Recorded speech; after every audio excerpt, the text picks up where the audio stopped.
ഹരേ.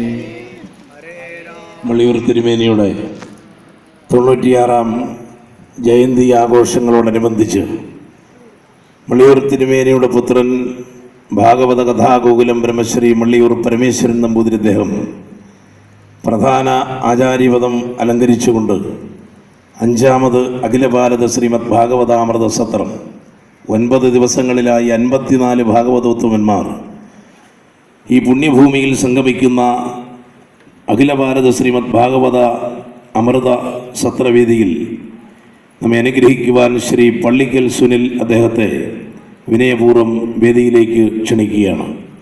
ഹരേ രാമ രാമ രാമ ഹരേ ഹരേ, ഹരേ കൃഷ്ണ കൃഷ്ണ കൃഷ്ണ ഹരേ ഹരേ, ഹരേ രാമ രാമ രാമ ഹരേ ഹരേ, ഹരേ കൃഷ്ണ കൃഷ്ണ കൃഷ്ണ ഹരേ ഹരേ. വേദിയിൽ അദ്ദേഹത്തെ പുഷ്പഹാരമണിയിച്ച് സ്വീകരിക്കുകയാണ്. ഹരേ രാമ രാമ രാമ ഹരേ ഹരേ, ഹരേ കൃഷ്ണ കൃഷ്ണ കൃഷ്ണ ഹരേ ഹരേ. ശ്രീ പള്ളിക്കൽ സുനിൽ പതിറ്റാണ്ടുകളായി സത്സംഗവേദികളിൽ നിറഞ്ഞ സാന്നിധ്യം, ആധ്യാത്മിക രംഗത്ത് പുത്തൻ ഉണർവുണ്ടാക്കുവാൻ കഴിഞ്ഞ പ്രഭാഷണ പരമ്പരകൾ, മൂല്യാധിഷ്ഠവും ധീരതയും നിശ്ചയദാർഢ്യവും നിറഞ്ഞ പ്രഭാഷണങ്ങളിലൂടെ സനാതന മൂല്യ പ്രചാരണം ഉയർത്തിപ്പിടിക്കുന്നു. നിഷ്കാമമായ ആധ്യാത്മിക പ്രവർത്തനങ്ങളെ മുൻനിർത്തി നാട് നീങ്ങിയ തിരുവിതാംകൂർ മഹാരാജാവ് ശ്രീ പത്മനാഭദാസ ഉത്രാടം തിരുനാൾ മാർത്താണ്ഡവർമ്മ തിരുമനസ്സുകൊണ്ട് പുരസ്കാരം നൽകി ആദരിക്കുകയുണ്ടായി. ചക്കുളത്തുകാവ് ദേവീക്ഷേത്രം, ഏറ്റുമാനൂർ മഹാദേവക്ഷേത്രം, ആറ്റുകാൽ ദേവീക്ഷേത്രം, അമ്പലപ്പുഴ ശ്രീകൃഷ്ണസ്വാമി ക്ഷേത്രം, കരിക്കകം ചാമുണ്ടേശ്വരി ക്ഷേത്രം അടക്കം 9 പുരസ്കാരങ്ങൾ. ഏത് കനത്ത കാര്യവും ആധ്യാത്മികതയിലൂന്നി അത്യന്തം ലാഘവബുദ്ധിയോടുകൂടി കൈകാര്യം ചെയ്ത് മടിച്ചു നിൽക്കുന്നവരെയും ഒളിച്ചോടുന്നവരെയും അതിലേക്ക് ആകർഷിച്ച് അവരുടെ നിർലോഭമായ സഹകരണം നേടി വിജയത്തിൻ്റെ പരമാവധിയിൽ ചെന്ന് എത്തുന്നതിനുള്ള കഴിവ് ശ്രീ സുനിൽജിക്ക് കരഗതമാണ്. ആരെയും കർമ്മരംഗത്തേക്ക് നയിക്കുവാനും ഏതുതരം വെല്ലുവിളികളെയും പ്രതിബന്ധങ്ങളെയും സധൈര്യം നേരിടുവാനും ഭഗവത് അനുഗ്രഹം നേടിയ മഹാത്മാവാണ് ശ്രീ പള്ളിക്കൽ സുനിൽ അദ്ദേഹം. മള്ളിയൂർ തിരുമേനിയുടെ നിത്യചൈതന്യം നിറഞ്ഞൊഴുകുന്ന മഹാഗണപതിയുടെ സന്നിധിയിലെ അഖില ഭാരത ശ്രീമദ് ഭാഗവതാമൃത സത്രവേദിയിലേക്ക് മള്ളിയൂർ ആധ്യാത്മിക പീഠത്തിന് വേണ്ടി ഏറ്റവും ആദരപൂർവ്വം വാക്കുകളെ കൊണ്ട് നമ്മെ അനുഗ്രഹിക്കുവാൻ ശ്രീ പള്ളിക്കൽ സുനിൽ അദ്ദേഹത്തെ വിനയപൂർവ്വം ക്ഷണിക്കുന്നു. ഹരി ഓം. നമാമി മള്ളിയൂർ വാഴും തിരുമേനി പദം ഏകനന്ദം മഹാകായം തപ്തകാഞ്ചനസന്നിഭം ലംബോദരം വിശാലാക്ഷം വന്ദേഹം ഗണനായകം. ശ്രീമദ് ഭാഗവതാഖ്യോയം പ്രത്യക്ഷ കൃഷ്ണ ഏവ ഹി ശ്രീകൃതോഷിമേവാനഘ മുക്ത്യർത്ഥം ഭവസാഗരി നിഗമകൽപതരോർഗളിതം ഫലം ശുഖമുഖാദമൃതദ്രവ സംയുതം പിബത ഭാഗവതം രസമാലയം മുഹുരഹോ രസികാ ഭുവി ഭാവുകം ശുഖരൂപ പ്രബോധജ്ഞ സർവശാസ്ത്രവിശാരദ ഏതത് കഥാപ്രകാശേന മദജ്ഞാനം വിനാശയ. മള്ളിയൂർ തിരുമുറ്റത്ത് ആധ്യാത്മിക പ്രസരിപ്പോടുകൂടി ആധ്യാത്മിക ചൈതന്യം തുള്ളിത്തുളുമ്പി ഈ മണ്ണിൻ്റെ ജീവാത്മാവും പരമാത്മാവുമായി ഇപ്പോഴും പരിലസിക്കുന്ന 90 വർഷത്തിനുള്ളിൽ 2500-ലധികം ശ്രീമദ് ഭാഗവത സപ്താഹയജ്ഞം നടത്തി ഗുരുവായൂരപ്പനെ ഭാഗവതത്തിലൂടെ ലോകത്തിന് സമർപ്പിച്ച, ഭാഗവത ക്ഷീരസാഗരത്തിൽ നീന്തി തുടിച്ച ഭാഗവത ഹംസം സ്വർഗസ്ഥനായ മള്ളിയൂർ തിരുമേനിയുടെ തൃപ്പാദങ്ങളിൽ വാക്കും ശരീരവും മനസ്സും സമർപ്പിച്ചു. അദ്ദേഹം ഈ ഭൂമിയിൽ ഭുജാതനായതിൻ്റെ 96-ാം വാർഷികം ജന്മദിനമായി ഒരു ദിവസം കൂടി കഴിയുമ്പോൾ കൊണ്ടാടുന്നതിനോടനുബന്ധിച്ച് സംഘടിപ്പിക്കുന്ന ഭാഗവത വിശകലന കഥ അമൃത സത്രത്തിൽ പങ്കെടുക്കാൻ സാധിച്ച നമ്മളൊക്കെ സുഹൃത്തുക്കളാണ്. ഭാഗവതത്തിന് ഇത്രയേറെ പ്രസക്തിയുണ്ടെന്നും ഭാഗവത സപ്താഹത്തിന് ഇത്രയേറെ മൂല്യമുണ്ടെന്നും അറിയിക്കാൻ വേണ്ടി ജീവിതം ഒഴിഞ്ഞുവെച്ച ഒരു മഹാവ്യക്തിത്വത്തിൻ്റെ അനിതരസാധാരണമായ ചിന്തകളിലേക്ക് കടന്നു ചെല്ലാനും ഭഗവാൻ പോലും നമസ്കരിക്കുന്ന ഗുരുപദവിയിലേക്ക് ഉയർന്ന മള്ളിയൂർ തിരുമേനിയുടെ ജീവിത ദർശനം ലോകത്തിലെ കുറേ പുണ്യാത്മാക്കൾക്ക് അറിയുവാനും ഈ ഭാഗവത അമൃത സത്രം ഒരു ചവിട്ടുപടി തന്നെയാണ്. ക്രൈസ്തവ ജനതയ്ക്ക്, മുസ്ലിം ജനതയ്ക്ക് അവരുടെ ഗ്രന്ഥങ്ങളോടും അവരുടെ പള്ളികളോടും അവരുടെ മോസ്കുകളോടുമുള്ള പ്രതിപത്തി താരതമ്യേന ഹിന്ദുക്കൾക്ക് നമ്മുടെ ഗ്രന്ഥങ്ങളോടും ദേവാലയങ്ങളോടും ഉണ്ടാവാറില്ല എന്നത് പരമമായൊരു സത്യമാണ്. ബൈബിൾ വീടുകളിൽ ഇല്ലാത്ത ക്രൈസ്തവരില്ല, ഖുറാൻ വീടുകളിൽ ഇല്ലാത്ത മുസ്ലിങ്ങളില്ല, ഭാഗവതം വീടുകളിൽ ഇല്ലാത്ത 90% ഹിന്ദുക്കളുണ്ട്. ദേവാലയങ്ങളിൽ പോകാത്ത നിരീശ്വരവാദത്തിൻ്റെയും യുക്തിവാദത്തിൻ്റെയും പേര് പറയുന്ന അനേകം ഹൈന്ദവർ നമ്മുടെ ഇടയിലുണ്ട്. എത്രയോ പേർ യുക്തിവാദവും നിരീശ്വരവാദവും മാറ്റിവെച്ച ഈശ്വര തടാകത്തിലേക്ക് ഒഴുകി വന്ന ചരിത്രം നമ്മൾ കണ്ടിട്ടുണ്ട്, കേട്ടിട്ടുണ്ട്, അവരെ നമ്മൾ പരിചയപ്പെട്ടിട്ടുണ്ട്. ഈ മുറ്റത്തെ ആധ്യാത്മീയതയുടെ അല്ലെങ്കിൽ ഭാഗവതത്തിൻ്റെ ദർശനങ്ങൾക്ക് വാസ്തവത്തിൽ ഞങ്ങളെപ്പോലെയുള്ള ആളുകൾ വന്ന് പറയുന്നതിൽ ഒരർത്ഥവുമില്ല എന്നതാണ് യാഥാർത്ഥ്യം. ജീവിതം ഭാഗവതത്തിന് വേണ്ടി ഒഴിഞ്ഞുവെച്ച ഒരു ജീവിത സമർപ്പണം.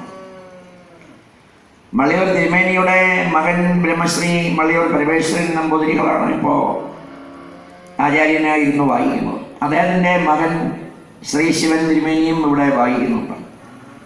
ഒരു 3 തലമുറയ്ക്ക് ഭാഗവതത്തിൻ്റെ ധർമ്മം സ്വന്തം തറവാട്ടിൽ പകർന്നു കൊടുത്തിട്ടാണ് അദ്ദേഹം സ്വർഗത്തിലേക്ക് പോയത്. അങ്ങനെ വളരെ അപൂർവമാണ്. നമ്മൾ ഭാഗവത യാത്രയിൽ, ആധ്യാത്മിക പ്രഭാഷണ യാത്രയിൽ സഞ്ചരിക്കുമ്പോൾ ഈ കർമ്മം കൈകാര്യം ചെയ്ത അടുത്തൊരു തലമുറ അവർ പോലും ആ മണ്ഡലത്തിലേക്ക് കടന്നു വരാൻ മടിക്കുന്ന ഒരു കാലത്ത് ഭാഗവതം താൻ തന്നെയാണ്. ശ്രീമദ് ഭാഗവതം പ്രത്യക്ഷ കൃഷ്ണദേവകി എന്ന് പറയുന്നത് പോലെ ശ്രീമദ് ഭാഗവതം, അതിലെ ഭഗവാൻ അല്ലെങ്കിൽ ഭഗവാന്റെ ഗുരു സന്ദീപനി, അല്ലെങ്കിൽ രാമായണത്തിലെ വിശ്വാമിത്രൻ, വസിഷ്ഠൻ, അഗസ്ത്യൻ, പൂന്താനം, കുറൂരമ്മ, മഞ്ജുള എന്നൊക്കെ നമ്മൾ ഭഗവാനുമായി ബന്ധപ്പെട്ട ചില ആളുകളെ ഭാഗവതത്തിൽ അറിയുന്നത് പോലെ ഭഗവാൻ പോലും നമസ്കരിക്കുന്ന ഗുരുപദവിയിലേക്ക് ഉയർന്ന ഒരു വ്യക്തിത്വമായിരുന്നു ഞങ്ങളുടെയൊക്കെ അനുഭവത്തിൽ മള്ളിയൂർ തിരുമേനി പകർന്നു കൊടുത്തത്. തൻ്റെ ഇല്ലത്ത്, തൻ്റെ മുറ്റത്ത്, തൻ്റെ മഹാഗണപതിയുടെ മുറ്റത്ത് വരുന്നവർക്ക് ഭാഗവതത്തെ അറിയിച്ചു കൊടുക്കാൻ പരമപവിത്രമായ വേദി ഒരുക്കി ജാതിക്കും മതത്തിനും വർഗത്തിനും വർണ്ണത്തിനും കക്ഷിക്കും രാഷ്ട്രീയത്തിനും ആണിനും പെണ്ണിനുമൊക്കെ അതീതമായി ഭഗവാൻ ഭാഗവതത്തിൽ ഉദ്ധവനോട് പറയുന്ന ബദരിയാശ്രമത്തിലേക്ക് വിടുന്നതിന് തൊട്ടു മുമ്പ് അങ്ങ് സൂര്യനെ പോലെ എല്ലാവരെയും കാണണം, ബ്രാഹ്മണനെയും ചണ്ഡാളനെയും പട്ടിയെയും കഴുതയെയും കുതിരയെയും ഒരേപോലെ കാണണമെന്ന് ഭഗവാൻ പറഞ്ഞയച്ചത് പ്രായോഗികമാക്കിയ ഒരു വ്യക്തിത്വമായിരുന്നു അദ്ദേഹത്തിൻ്റെതെന്ന് ഒരുപക്ഷെ അന്നത്തെ ചില കാര്യങ്ങൾ കാണാൻ കഴിഞ്ഞിട്ടില്ലാത്ത ആളുകൾക്ക് ഈ ചിത്രങ്ങളിലൂടെയെങ്കിലും കാണുമ്പോൾ ഉണ്ടാകുന്ന മനസ്സിൻ്റെ ഒരു രോമാഞ്ചം അത് നിസ്സാരമായ ഒരു കാര്യമല്ല. Indian president doctor APJ Abdul Kalam വരുമ്പോഴും മാർ ക്രിസോസ്റ്റം തിരുമേനി വരുമ്പോഴും ഒരു കൊച്ചുകുട്ടി അദ്ദേഹത്തിൻ്റെ മുന്നിലേക്ക് കടന്നു വരുമ്പോഴും 90 വയസ്സുള്ള ഒരാൾ കടന്നു വരുമ്പോഴും ഒരേപോലെ അവരോട് പെരുമാറാൻ സാധിക്കുന്ന സൂര്യൻ്റെ ആ ഒരു സമദർശിത്വം അതൊന്നും നമ്മുടെ മനസ്സിൽ നിന്നും ഒരിക്കലും മാറില്ല. അദ്ദേഹത്തിൻ്റെ ഭക്തനായിരുന്നു. അദ്ദേഹത്തിൻ്റെ മള്ളിയൂർ തിരുമേനിയെ ഓരോ പ്രാണവായുവിലും സ്മരിക്കുന്ന ഒരു മഹാത്മാവാണ് എന്നെ ആദ്യം ഇവിടെ വിളിച്ചുകൊണ്ട് വരുന്നത് 10-20 വർഷങ്ങൾക്കപ്പുറത്ത്. അന്ന് അമ്മയുണ്ട്, തിരുമേനിയുടെ ആരാധ്യയായ വേളിയുണ്ട്. ആര് വന്നാലും ഭക്ഷണം കഴിച്ചിട്ട് പോകാം, തൊഴാൻ പോകാം, ഇവിടേക്ക് വരാമെന്ന് പറയുന്ന ഒരു വ്യക്തിത്വം, വരുന്നവർക്കെല്ലാം വിളമ്പി കൊടുക്കുന്ന ഒരു വ്യക്തിത്വം. അത് കടയ്ക്കൽ ശങ്കരപ്പിള്ള ചേട്ടൻ എന്ന് പറയുന്ന എൻ്റെ അച്ഛൻ്റെ അമ്മാവൻ്റെ മകനെ. ഇങ്ങനെ ഒരാളുണ്ട്, ഇയാളിങ്ങനെ പ്രസംഗിച്ച കണക്കല്ലേ, അവിടെ വന്നൊന്ന് കാണും, വിനായക ചതുർത്ഥിക്ക് അവിടെ വന്നൊന്ന് തൊഴാന്ന് പറഞ്ഞാണ് വരുന്നത്. വന്നിട്ട് പിന്നെ അടുത്ത വിനായക ചതുർത്ഥിക്ക് ഇവിടെ വരുമ്പോൾ ഇവിടെ ഇരുന്ന് പ്രസംഗിച്ച് അദ്ദേഹത്തെ തൊഴുത യാത്ര ചോദിച്ച് പോകാൻ ഞാനും എൻ്റെ സഹധർമ്മിണിയും കുട്ടികളുമൊക്കെ വന്നപ്പോൾ പ്രഭാഷണം പോരാ, സത്താം തുടങ്ങണം എന്ന് പറയുന്ന ഒരു വാക്ക്, ആ വാക്കിൻ്റെ ബലത്തിലാണ് ഇപ്പോൾ നമ്മുടെ ജീവിതം. ഇപ്പോൾ പ്രകാശ് ആദ്യം സൂചിപ്പിച്ച എല്ലാ വാക്കുകളുടെയും അധികാരി വാസ്തവത്തിൽ ഇപ്പോഴും ഈ വേദിയിൽ ഇരുന്ന് ഈ വാക്കുകൾ ശ്രദ്ധിച്ചുകൊണ്ടിരിക്കുന്ന തിരുമേനി തൃപ്പാദങ്ങളാണ്. ഇല്ലത്ത് നിന്ന് പുറത്തേക്ക് ഇറങ്ങുമ്പോൾ നമുക്കിവിടെ ഇരിക്കാൻ പറ്റില്ല. ഇവിടുന്ന് നമ്മൾ എഴുന്നേറ്റ് അവിടെ പോയി നമസ്കരിക്കും. എന്നിട്ട് ഇവിടെ വന്ന ആ ശ്രദ്ധിക്കുന്ന ഒരു ഭാവം നമ്മുടെയൊക്കെ മനസ്സിൽ ഇപ്പോഴും സത്താം നടത്തുന്ന വേദികളിൽ ഒരു സിംഹാസനം വെച്ച് അദ്ദേഹത്തെ അവിടെ ഇരുത്തിയാണ് നമ്മൾ ആ കർമ്മം തുടങ്ങുന്നത്. കൊട്ടാരക്കര പുത്തൂർ തേവലപ്പുറം മൂന്നുമൂർത്തി ക്ഷേത്രത്തിൽ നിന്ന് രാഷ്ട്രീയ ജർണിപ്പോത് ദിവാരൻ തിരുമേനിയോടും പരമേശ്വരൻ തിരുമേനിയോടും ഡോക്ടർ വിശ്വനാഥൻ നമ്പൂരി സാറിനോടും പറയുകയായിരുന്നു. അത് കൈതപ്ര തിരുമേനി കഴിഞ്ഞ ദിവസം ഇവിടെ പാടി. ആ പാട്ട് പാടി ഒരു ആരാധന നടത്തി കുട്ടികളെല്ലാം അത് കാണാപ്പാടം പഠിച്ച് ആ വേദിയിൽ നിന്ന് 7-ാം ദിവസം പോകുമ്പോൾ ഉണ്ടാകുന്ന മനസ്സിലെ ഒരു അനുഭൂതി. നമുക്ക് തിയറിയൊക്കെ പറയാൻ എളുപ്പമാണ്, ഇത് പ്രാക്ടിക്കലാക്കാനാണ് പാട്. തിയറിയും പ്രാക്ടിക്കലും ഒരേപോലെ അതിന് മാർക്കുണ്ടെങ്കിലല്ലേ ജീവിതത്തിൽ ജയിക്കും. ആധ്യാത്മികമായി തിയറിക്ക് നമുക്കെല്ലാം 100-ൽ 100 മാർക്കാണ്. ഭൗതികമായി ഹിന്ദുക്കൾക്ക് പ്രാക്ടിക്കലിന് 100-ൽ പലപ്പോഴും 10 മാർക്ക് പോലും ഇല്ലാത്ത ഒരു കാലഘട്ടമാണ് കലിയുഗം. പറയുന്നതിന് നമുക്ക് യാതൊരു കുറവുമില്ല, പക്ഷെ അത് പ്രായോഗികമാക്കാൻ ഒരു വർഷത്തിൽ 2 പ്രാവശ്യം ഇങ്ങനെ ഒരു അവസരം, ദക്ഷിണായനത്തിലും ഉത്തരായനത്തിലും വിനായക ചതുർത്ഥിക്കും അതേപോലെ ഈ മകരമാസത്തിൽ ഉത്തരായനം തുടങ്ങുമ്പോൾ അദ്ദേഹത്തിൻ്റെ ജന്മദിനത്തോടനുബന്ധിച്ചും ഭാഗവതത്തെ ഒന്ന് അനുഭവിക്കാൻ പരമപവിത്രമായ ഒരു മണ്ണിലിടുന്നു. മള്ളിയൂരിലെ ഓരോ മണൽത്തിരിക്കും ഭാഗവതം കാണാപ്പാടമാണ്. ഈശ്വരീയമായ ഒരു ധർമ്മത്തിൻ്റെ പവിത്രത അങ്ങനെ ഒരു സ്ഥലത്ത് വന്ന് നിൽക്കുന്നത് തന്നെ പുണ്യമാണ്. തന്നെയാണ് ഞായറാഴ്ചയ്ക്ക് സൺഡേ എന്നാണ്, രവിവാരം എന്നാണ് മലയാളത്തിൽ. സംസ്കൃതത്തിലൊക്കെ നമ്മൾ ഞായറാഴ്ച എന്ന് പറഞ്ഞാലും അവർക്ക് അറിയില്ല. സൂര്യൻ്റെ ദിവസം കുടുംബസഹിതമാണ് പള്ളിയിൽ പോകുന്നത്. അന്നത്തെ ആ ഈശ്വരീയ ധർമ്മം അവർക്ക് രാവിലെ അത് കഴിഞ്ഞേ ഉള്ളൂ ബാക്കി കാര്യം. വെള്ളിയാഴ്ച ഉച്ചയ്ക്ക് 12:30 മണി എന്നൊരു സമയമുണ്ടെങ്കിൽ മുസ്ലിം പുരുഷന്മാർ, അത് ഭിക്ഷക്കാരനായ മുസ്ലിം ആയാലും ജില്ലാ കളക്ടറായ മുസ്ലിം ആയാലും 12:30 പള്ളിയിലാണ്. ഒരു പണിയില്ലെങ്കിലും നമ്മുടെ ആൾക്കാർ ക്ഷേത്രത്തിൽ കൃത്യമായി വന്ന് പ്രാർത്ഥിക്കുക, അല്ലെങ്കിൽ ഒരാഴ്ചയിൽ ഒരു ദിവസം വരിക.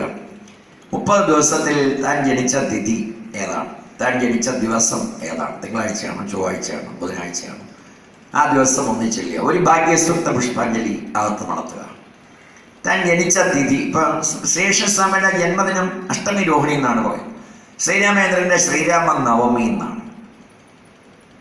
ദ്വാദശി വ്രതം, ഏകാദശി വ്രതം, ഷഷ്ടി വ്രതം. തിരുമേനി ഒരിക്കൽ നമ്മുടെ സത്താ യജ്ഞശാലയിൽ പത്തനംതിട്ടയ്ക്കടുത്ത് വലഞ്ചുഴി ക്ഷേത്രം എന്ന് പറയുന്ന ഒരു ക്ഷേത്രത്തിൽ അന്ന് സഞ്ചരിക്കരുതെന്ന് പറയുന്ന സമയമാണ്. 10 മിനിറ്റൊക്കെ സംസാരിക്കാമെന്ന് പറയുന്ന സമയമാണ്. തിരുമേനി ഒന്ന് കാണാൻ, ഒന്ന് തൊടാൻ ആളുകൾ ഇങ്ങനെ കാത്തു നിൽക്കുകയാണ്. പത്തനംതിട്ട വലഞ്ചുഴി ക്ഷേത്രം 2.5 മണിക്കൂറാണ് അദ്ദേഹം സംസാരിച്ചത്. 2.5 മണിക്കൂർ. തിരുമേനി സംസാരിച്ചില്ലെങ്കിലും കുഴപ്പമില്ല, തിരുമേനി കാറിൽ നിന്ന് ഇറങ്ങണ്ട, തിരുമേനി ഒന്ന് വന്നിട്ട് പോയാൽ മതി എന്നാൽ സംഘാടകരും നാട്ടുകാരും പറയുക. കുര്യാലോപാഖ്യാന ദിവസം തിരുമേനി അവിടെ വന്നു 2.5 മണിക്കൂറാണ് പറഞ്ഞത്. നമ്മളും അപ്പോഴാണ് ഇങ്ങനെയൊക്കെ ഉണ്ടല്ലോ എന്ന് അറിയുന്നത്. നിങ്ങൾ ജനിച്ച തിഥി നിങ്ങൾക്കറിയാമോ? തിരുമേനി ചോദിക്കുകയാണ്. ആളുകൾ അത്ഭുതപ്പെട്ടു പോയി. നിങ്ങൾക്ക് ആകെ അറിയാവുന്നത് 18/8/1988. സത്യമാണ്, ആളെല്ലാം എഴുന്നേൽക്കായിരുന്നു. സത്യമാണ് തിരുമേനി എന്ന് പറഞ്ഞ് നമ്മളും അപ്പോഴാണ് അറിയുന്നത്. മലയാള വർഷം ചോദിച്ചാൽ അറിയില്ല, മലയാള മാസം ചോദിച്ചാൽ അറിയില്ല. എന്നിട്ട് ഭഗവാന്റെ, തിരുമേനി ഭഗവാന്റെ എന്നല്ല പറഞ്ഞത്, പൊന്നുതമ്പുരാനായ ശ്രീകൃഷ്ണസ്വാമിയുടെ ജന്മദിനം ഏതെന്ന് ചോദിച്ചാൽ നമ്മളെല്ലാം പറയും അഷ്ടമി രോഹിണി. നിങ്ങളുടെ തിഥി നിങ്ങൾക്കറിയാമോ? പ്രഥമയാണോ, ദ്വിതീയയാണോ, തൃതീയയാണോ, ചതുർത്ഥിയാണോ? ഇന്നിപ്പോൾ ചതുർത്ഥിയാണ്. ഭക്ഷണം കഴിക്കുമ്പോൾ അന്ന് അമ്മ തരുന്നത് പോലെ അദ്ദേഹത്തിൻ്റെ മകളും പരമേശ്വരൻ തിരുമേനിയുടെ വേളിയും ഒക്കെ ഞങ്ങൾക്ക് കയ്യിൽ ഒരു അല്പം അന്നം തരുമ്പോൾ ഞങ്ങൾ അമൃത പോലെ വാങ്ങിച്ച് കഴിക്കും. ഞങ്ങളത് അത് കഴിക്കാൻ വേണ്ടിയാണ് വരുന്നത്. ബാക്കി ഭക്ഷണമൊക്കെ നമുക്ക് എല്ലായിടത്തും കിട്ടും. ക്ഷേത്രത്തിൽ നിന്ന് കിട്ടുന്ന, ഇതുപോലൊരു സങ്കേതത്തിൽ നിന്ന് കിട്ടുന്ന ഒരു അന്നത്തിൻ്റെ ഒരു തുള്ളി രക്തം നമ്മുടെ ഉള്ളിലുണ്ടെങ്കിൽ പിന്നെ ആ രക്തം നമ്മുടെ അല്ല എന്നാണ്. അതിനാണ് അന്നദാനം. ഉച്ചയ്ക്ക് ഭക്ഷണം കഴിക്കാൻ വന്ന് നിൽക്കുന്നവരാരും വീട്ടിലില്ലാത്തവരല്ല, ഇവിടുന്ന് വന്ന് കഴിച്ചിട്ട് പോകണം. വൃശ്ചികം മുതലുള്ള മണ്ഡലകാലം ഏറ്റവും കൂടുതൽ തീർത്ഥാടകർ വരുന്ന ക്ഷേത്രമാണ് ദേവസ്വം ബോർഡിൻ്റേതല്ലാത്ത ശബരിമല ഇടത്താവളമാണ് വള്ളിയൂർ ക്ഷേത്രം. ഇപ്രാവശ്യം 2-3 ഹർത്താലും കൂടെ വന്നപ്പോഴത്തേക്ക് ആളുകളെ നിയന്ത്രിക്കാൻ പറ്റുമായിരുന്നില്ല എന്ന് പരമേശ്വര തിരുമേനിയും ദിവാരൻ തിരുമേനിയും ഒക്കെ പറഞ്ഞിട്ടുണ്ട്. ചക്കുളത്ത് 12 നോയമ്പോഴാണ്. ആ സമയത്ത് ഐരാണിക്കുളത്തും ചക്കുളത്തും പോയിട്ട് ഇവിടെയും വന്ന് തൊഴുത് ഇവിടുത്തെ പ്രസാദം കഴിച്ച് അവർ മടങ്ങി പോകാറുള്ളൂ. ഇങ്ങനെ ലോകത്തിൻ്റെ നാനാഭാഗങ്ങളിൽ നിന്ന് വരുന്നവർ ഒരു ദേവാലയത്തിൽ വരുമ്പോൾ നമ്മൾ അനുഷ്ഠിക്കേണ്ടുന്ന ചില കാര്യങ്ങളെക്കുറിച്ച് അന്ന് സ്വർഗസ്വനായ വള്ളിയൂർ തിരുമേനി പറഞ്ഞപ്പോഴാണ് ഞാൻ 10,000 ആളുകളുണ്ട് അദ്ദേഹത്തിൻ്റെ വാക്കുകൾ കേൾക്കാനല്ല, അന്ന് കാണാൻ. അപ്പോൾ ആ ചോദിച്ച ചോദ്യം പിന്നെ നമ്മളിപ്പോൾ എല്ലായിടത്തും പറയാറുണ്ട്. അന്ന് തിരുമേനി പറഞ്ഞിരുന്നു ഇങ്ങനെ, നിങ്ങൾ നിങ്ങളുടെ തിഥി അറിയുന്നു. ശ്രീരാമൻ്റെ നക്ഷത്രം പുണർന്നമാണ്, പക്ഷേ ശ്രീരാമ ഭഗവാന്റെ നക്ഷത്രത്തെക്കുറിച്ച് പറയാതെ ശ്രീരാമ നവമി എന്നാണ് നമ്മൾ പറയുന്നത്. അപ്പോൾ ഒരു പക്ഷത്തിൽ 2 തിഥി എന്തായാലും ഉണ്ട്. ഇപ്പം ഇന്ന് ചതുർത്ഥിയാണ്. ഈ ചതുർത്ഥി ദിവസം ജനിച്ച ഒരാൾ ഒരു ചതുർത്ഥിക്ക് വന്ന ഒരു ഭാഗ്യസ്വത്ത പുഷ്പാഞ്ജലി അകത്തൊന്ന് രജിസ്റ്റർ ചെയ്താൽ മതി. നമ്മൾ ഈ പാസ്പോർട്ട് റിന്യൂ ചെയ്യുന്ന പോലെ, നമ്മുടെ റേഷൻ കാർഡിൽ പേര് ഇറക്കുന്ന പോലെ, ലൈസൻസ് പുതുക്കുന്ന പോലെ, കരം അടയ്ക്കുന്ന പോലെ നമുക്ക് ജീവിതവുമായി ബന്ധപ്പെട്ട ചില കാര്യങ്ങൾ അറിയാനും അനുഭവിക്കാനുമാണ് ക്ഷേത്രം. അതിനാണ് വിനായക ചതുർത്ഥി ആഘോഷിക്കുന്നു, തിരുമേനിയുടെ ജന്മദിനം ആഘോഷിക്കുന്നു, നമ്മുടെ വീട്ടിൽ നമ്മുടെ കുഞ്ഞുങ്ങളുടെ പിറന്നാൾ വരുമ്പോൾ അമ്പലത്തിൽ പോകുന്നു, ഭഗവാൻ ഒരു പാൽപ്പായസം കഴിക്കുന്നു, ഒരു ഗണപതി ഹോമം നടത്തുന്നു, ഒരു നാളികേരം മുടയ്ക്കുന്നു. ഭൗതികമായ എന്തെല്ലാം കാര്യങ്ങൾ ചെയ്യുന്ന നമുക്ക് ഈശ്വരീയമായ ഇങ്ങനെ ഒരു കാര്യവും കൂടി ഉണ്ടെന്നൊരു പുതിയ തലമുറയ്ക്ക് അറിയിച്ചു കൊടുക്കുകയാണ് വർഷം തോറും ഇങ്ങനെയുള്ള ചടങ്ങുകൾ. കഴിഞ്ഞ പ്രാവശ്യം അത് വീട്ടിൽ നിന്ന് വന്ന് കേട്ട ഒരു കുട്ടി 10ാം ക്ലാസ്സിലായിരുന്നു പഠിക്കുന്നതെങ്കിൽ ഇപ്പോൾ +1 ആയി, പിന്നെ +2 ആയി. അപ്പോൾ എൻ്റെ തിഥി ചതുർത്ഥിയാണ്. അപ്പം മാസത്തിൽ 2 ചതുർത്ഥിയുണ്ട്, വെളുത്തപക്ഷത്തിലും കറുത്തപക്ഷത്തിലും. ഞാൻ അമ്പലത്തിൽ പോയി ഒരു വഴിപാട് കഴിക്കണം. പാടിനുള്ള വഴിയാണ് വഴിപാട്. ഞാൻ ജനിച്ച ദിവസം ഏതാണ്? ബുധനാഴ്ചയാണ്. അപ്പം 4 ബുധനാഴ്ചയുണ്ട് ഞാൻ ആ ക്ഷേത്രത്തിൽ പോകണം. നക്ഷത്രം ഇന്നിപ്പോൾ പൂരിട്ടാതിയാണ്. അപ്പോൾ ആ പൂരിട്ടാതിക്ക് ഞാൻ പോകണം. അപ്പം 2 തിഥി 4 ദിവസം, 4 × 2 6. നക്ഷത്രം മാസത്തിൽ 1 7. തിരുമേനി പറഞ്ഞ ഒരു കാര്യം കേട്ടപ്പോൾ ജനങ്ങൾ അത്ഭുതപ്പെട്ടു. 30-ൽ 7 മതി ജയിക്കാൻ. സ്കൂളിൽ 100-ൽ 100 വേണ്ടല്ലോ ജയിക്കാൻ. തിരുമേനി പറഞ്ഞാണ്, വള്ളിയൂർ തിരുമേനി പറഞ്ഞാണ്, 30-ൽ 7 മതി നിങ്ങൾക്ക് ജീവിതത്തിൽ ജയിക്കാൻ.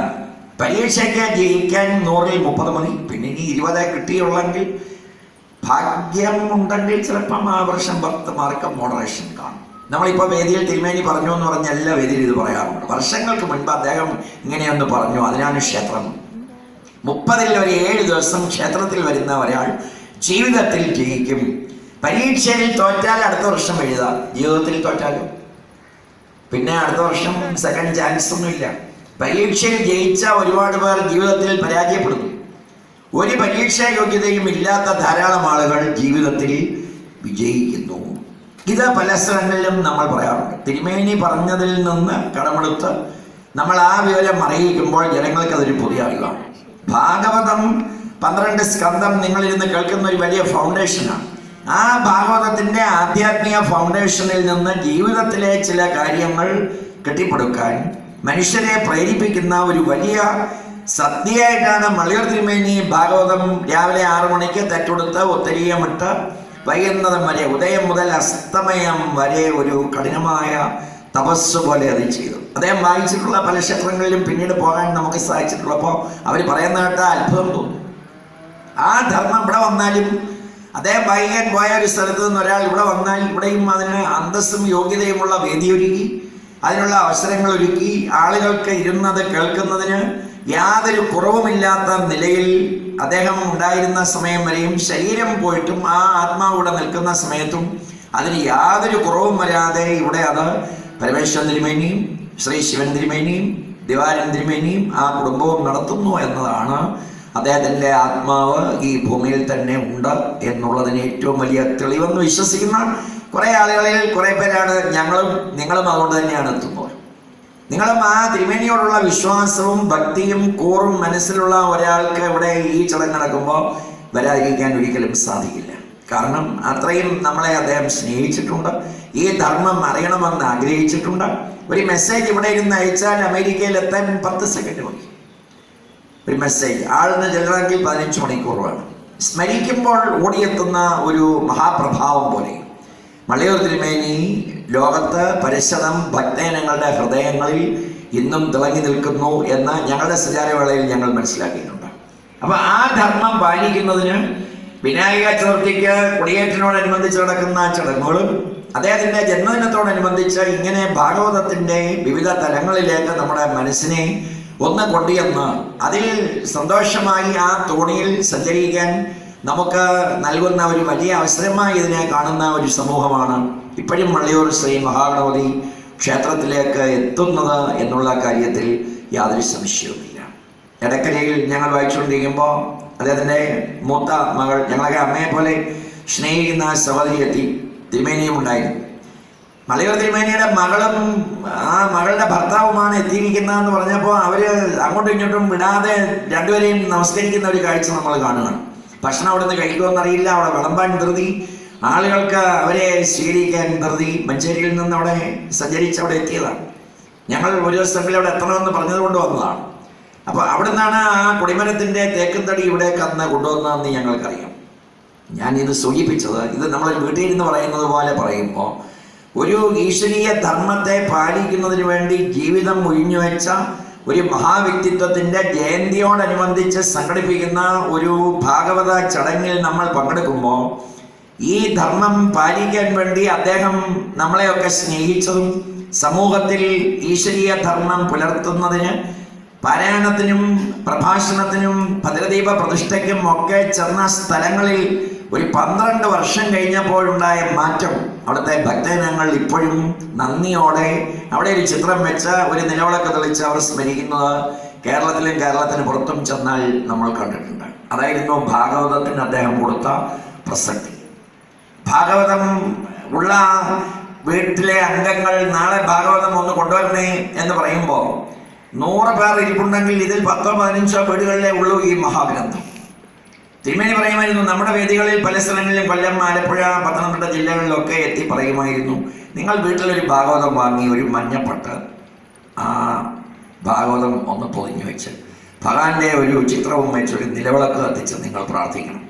ഭാഗവതത്തിലെ ഒരു പേജ് നിങ്ങൾ വായിക്കണം. വീട്ടിലിരുന്ന് ഒരു പേജ് ഏത് സമയവും വായിച്ചിട്ടേ രാത്രി കിടക്കാവൂ, അല്ലെങ്കിൽ രാവിലെ എഴുന്നേറ്റ് അത് കഴിഞ്ഞിട്ടേ ബാക്കി കാര്യങ്ങൾക്ക് പോകാവൂ.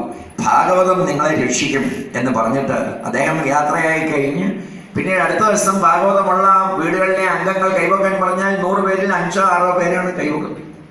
TV വീട്ടിലുള്ളവർ കൈവക്കാൻ പറഞ്ഞാൽ എല്ലാവരും കൈവക്കും. വാഷിംഗ് മെഷീൻ വീട്ടിലുള്ളവർ കൈവക്കാൻ പറഞ്ഞാൽ എല്ലാവരും കൈവക്കും.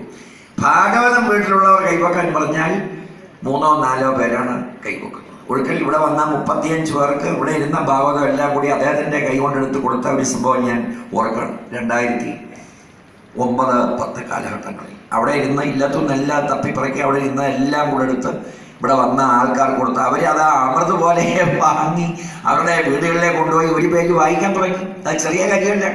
അപ്പൊ ഭാഗവതം എന്ന് പറയുന്ന ഒരു മഹാഗ്രന്ഥത്തിന് ഇപ്പൊ കുമാരനെല്ലൂരിൽ അല്ലെങ്കിൽ കളത്തുരുത്തിയിൽ എനിക്ക് 10 സെന്റ് സ്ഥലമുണ്ട് എന്ന് പറഞ്ഞാൽ നിങ്ങൾ വിശ്വസിക്കും. അതിനെനിക്ക് വില കിട്ടണമെങ്കിൽ പ്രമാണം ചോദിക്കും. ആ പ്രമാണം, കരമടച്ച രസീത്, എൻകംബറൻസ് സർട്ടിഫിക്കറ്റ് ഇതൊക്കെ കൊടുക്കുന്ന പോലെ ഭാഗവതം നമ്മളൊരു വഴിപാട് കഴിച്ച ഒരു റെസിപ്റ്റ്, നമ്മളൊരു നിറമാല അല്ലെങ്കിൽ ഒരു പുഷ്പാഞ്ജലി അല്ലെങ്കിൽ ഒരു നിറവറ, ഇതൊക്കെ എന്തിനു വേണ്ടിയാണ്? ഇതൊന്നും ഈശ്വരന് വേണ്ടി ചെയ്യുന്ന കർമ്മങ്ങളല്ല. ഒന്നുമില്ലാത്ത വീടാണ് പറ, അതിലേക്ക് നിറച്ചു തരണേ എന്ന് പ്രാർത്ഥിക്കുന്നു. നമ്മുടെ പേരും നക്ഷത്രവും പറഞ്ഞ ഒരു ഭാഗ്യസൂക്ത പുഷ്പാഞ്ജലി നടത്തുന്നു. ഭാഗവതവും നമ്മുടെ കയ്യിലുണ്ട്. ഇതിന് വിലയായി.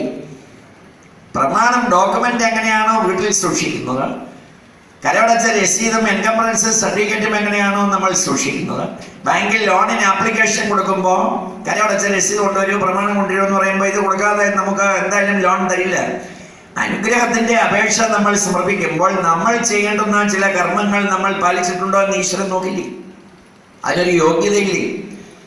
വള്ളിയൂർ ഗണപതി ക്ഷേത്രത്തോടനുബന്ധിച്ചൊരു സ്കൂളുണ്ട്. അവിടെ എൻ്റെ കുട്ടിയെ അധ്യാപകനായി ജോലി കൊടുക്കണമെന്ന് പറഞ്ഞ് 5ാം ക്ലാസ് കഴിഞ്ഞ ഒരു കുട്ടിയെ കൊണ്ടുവന്ന് പരമേശ്വരൻ തിരുമേനിയുടെയും ദിവാരൻ തിരുമേനിയുടെ അടുത്ത് നിർത്തിയിട്ട് നമ്മൾ തമ്മിൽ പണ്ട് വലിയ സ്നേഹവും ബന്ധമൊക്കെ അല്ലേ, അതുകൊണ്ട് ഈ 5ാം ക്ലാസ് കഴിഞ്ഞ കുട്ടിയെ ഒരു അധ്യാപകനാക്കണമെന്ന് പറഞ്ഞാൽ ചിരിക്കല്ല, അതെന്താ നിവൃത്തി? നമുക്ക് അനുഗ്രഹം വേണം എന്ന് പറഞ്ഞ് അവിടെ ചെല്ലുമ്പോൾ നിങ്ങൾ എത്ര പ്രാവശ്യം ഈ ക്ഷേത്രത്തിൽ വന്ന് പ്രാർത്ഥിച്ചിട്ടുണ്ട്? ഭാഗവതത്തിലെ ഒരു പേജ് നിങ്ങൾ വായിച്ചിട്ടുണ്ടോ? ഒരു പാടിനുള്ള വഴി, ഒരു വഴിപാട് കഴിച്ചിട്ടുണ്ടോ? ഇവിടുത്തെ അന്നം നിങ്ങൾ കഴിച്ച് ഒരു തുള്ളി രക്തം അതിൽ നിങ്ങളുടെ ഉള്ളിലുണ്ടോ? ഇതൊക്കെ നോക്കില്ലേ?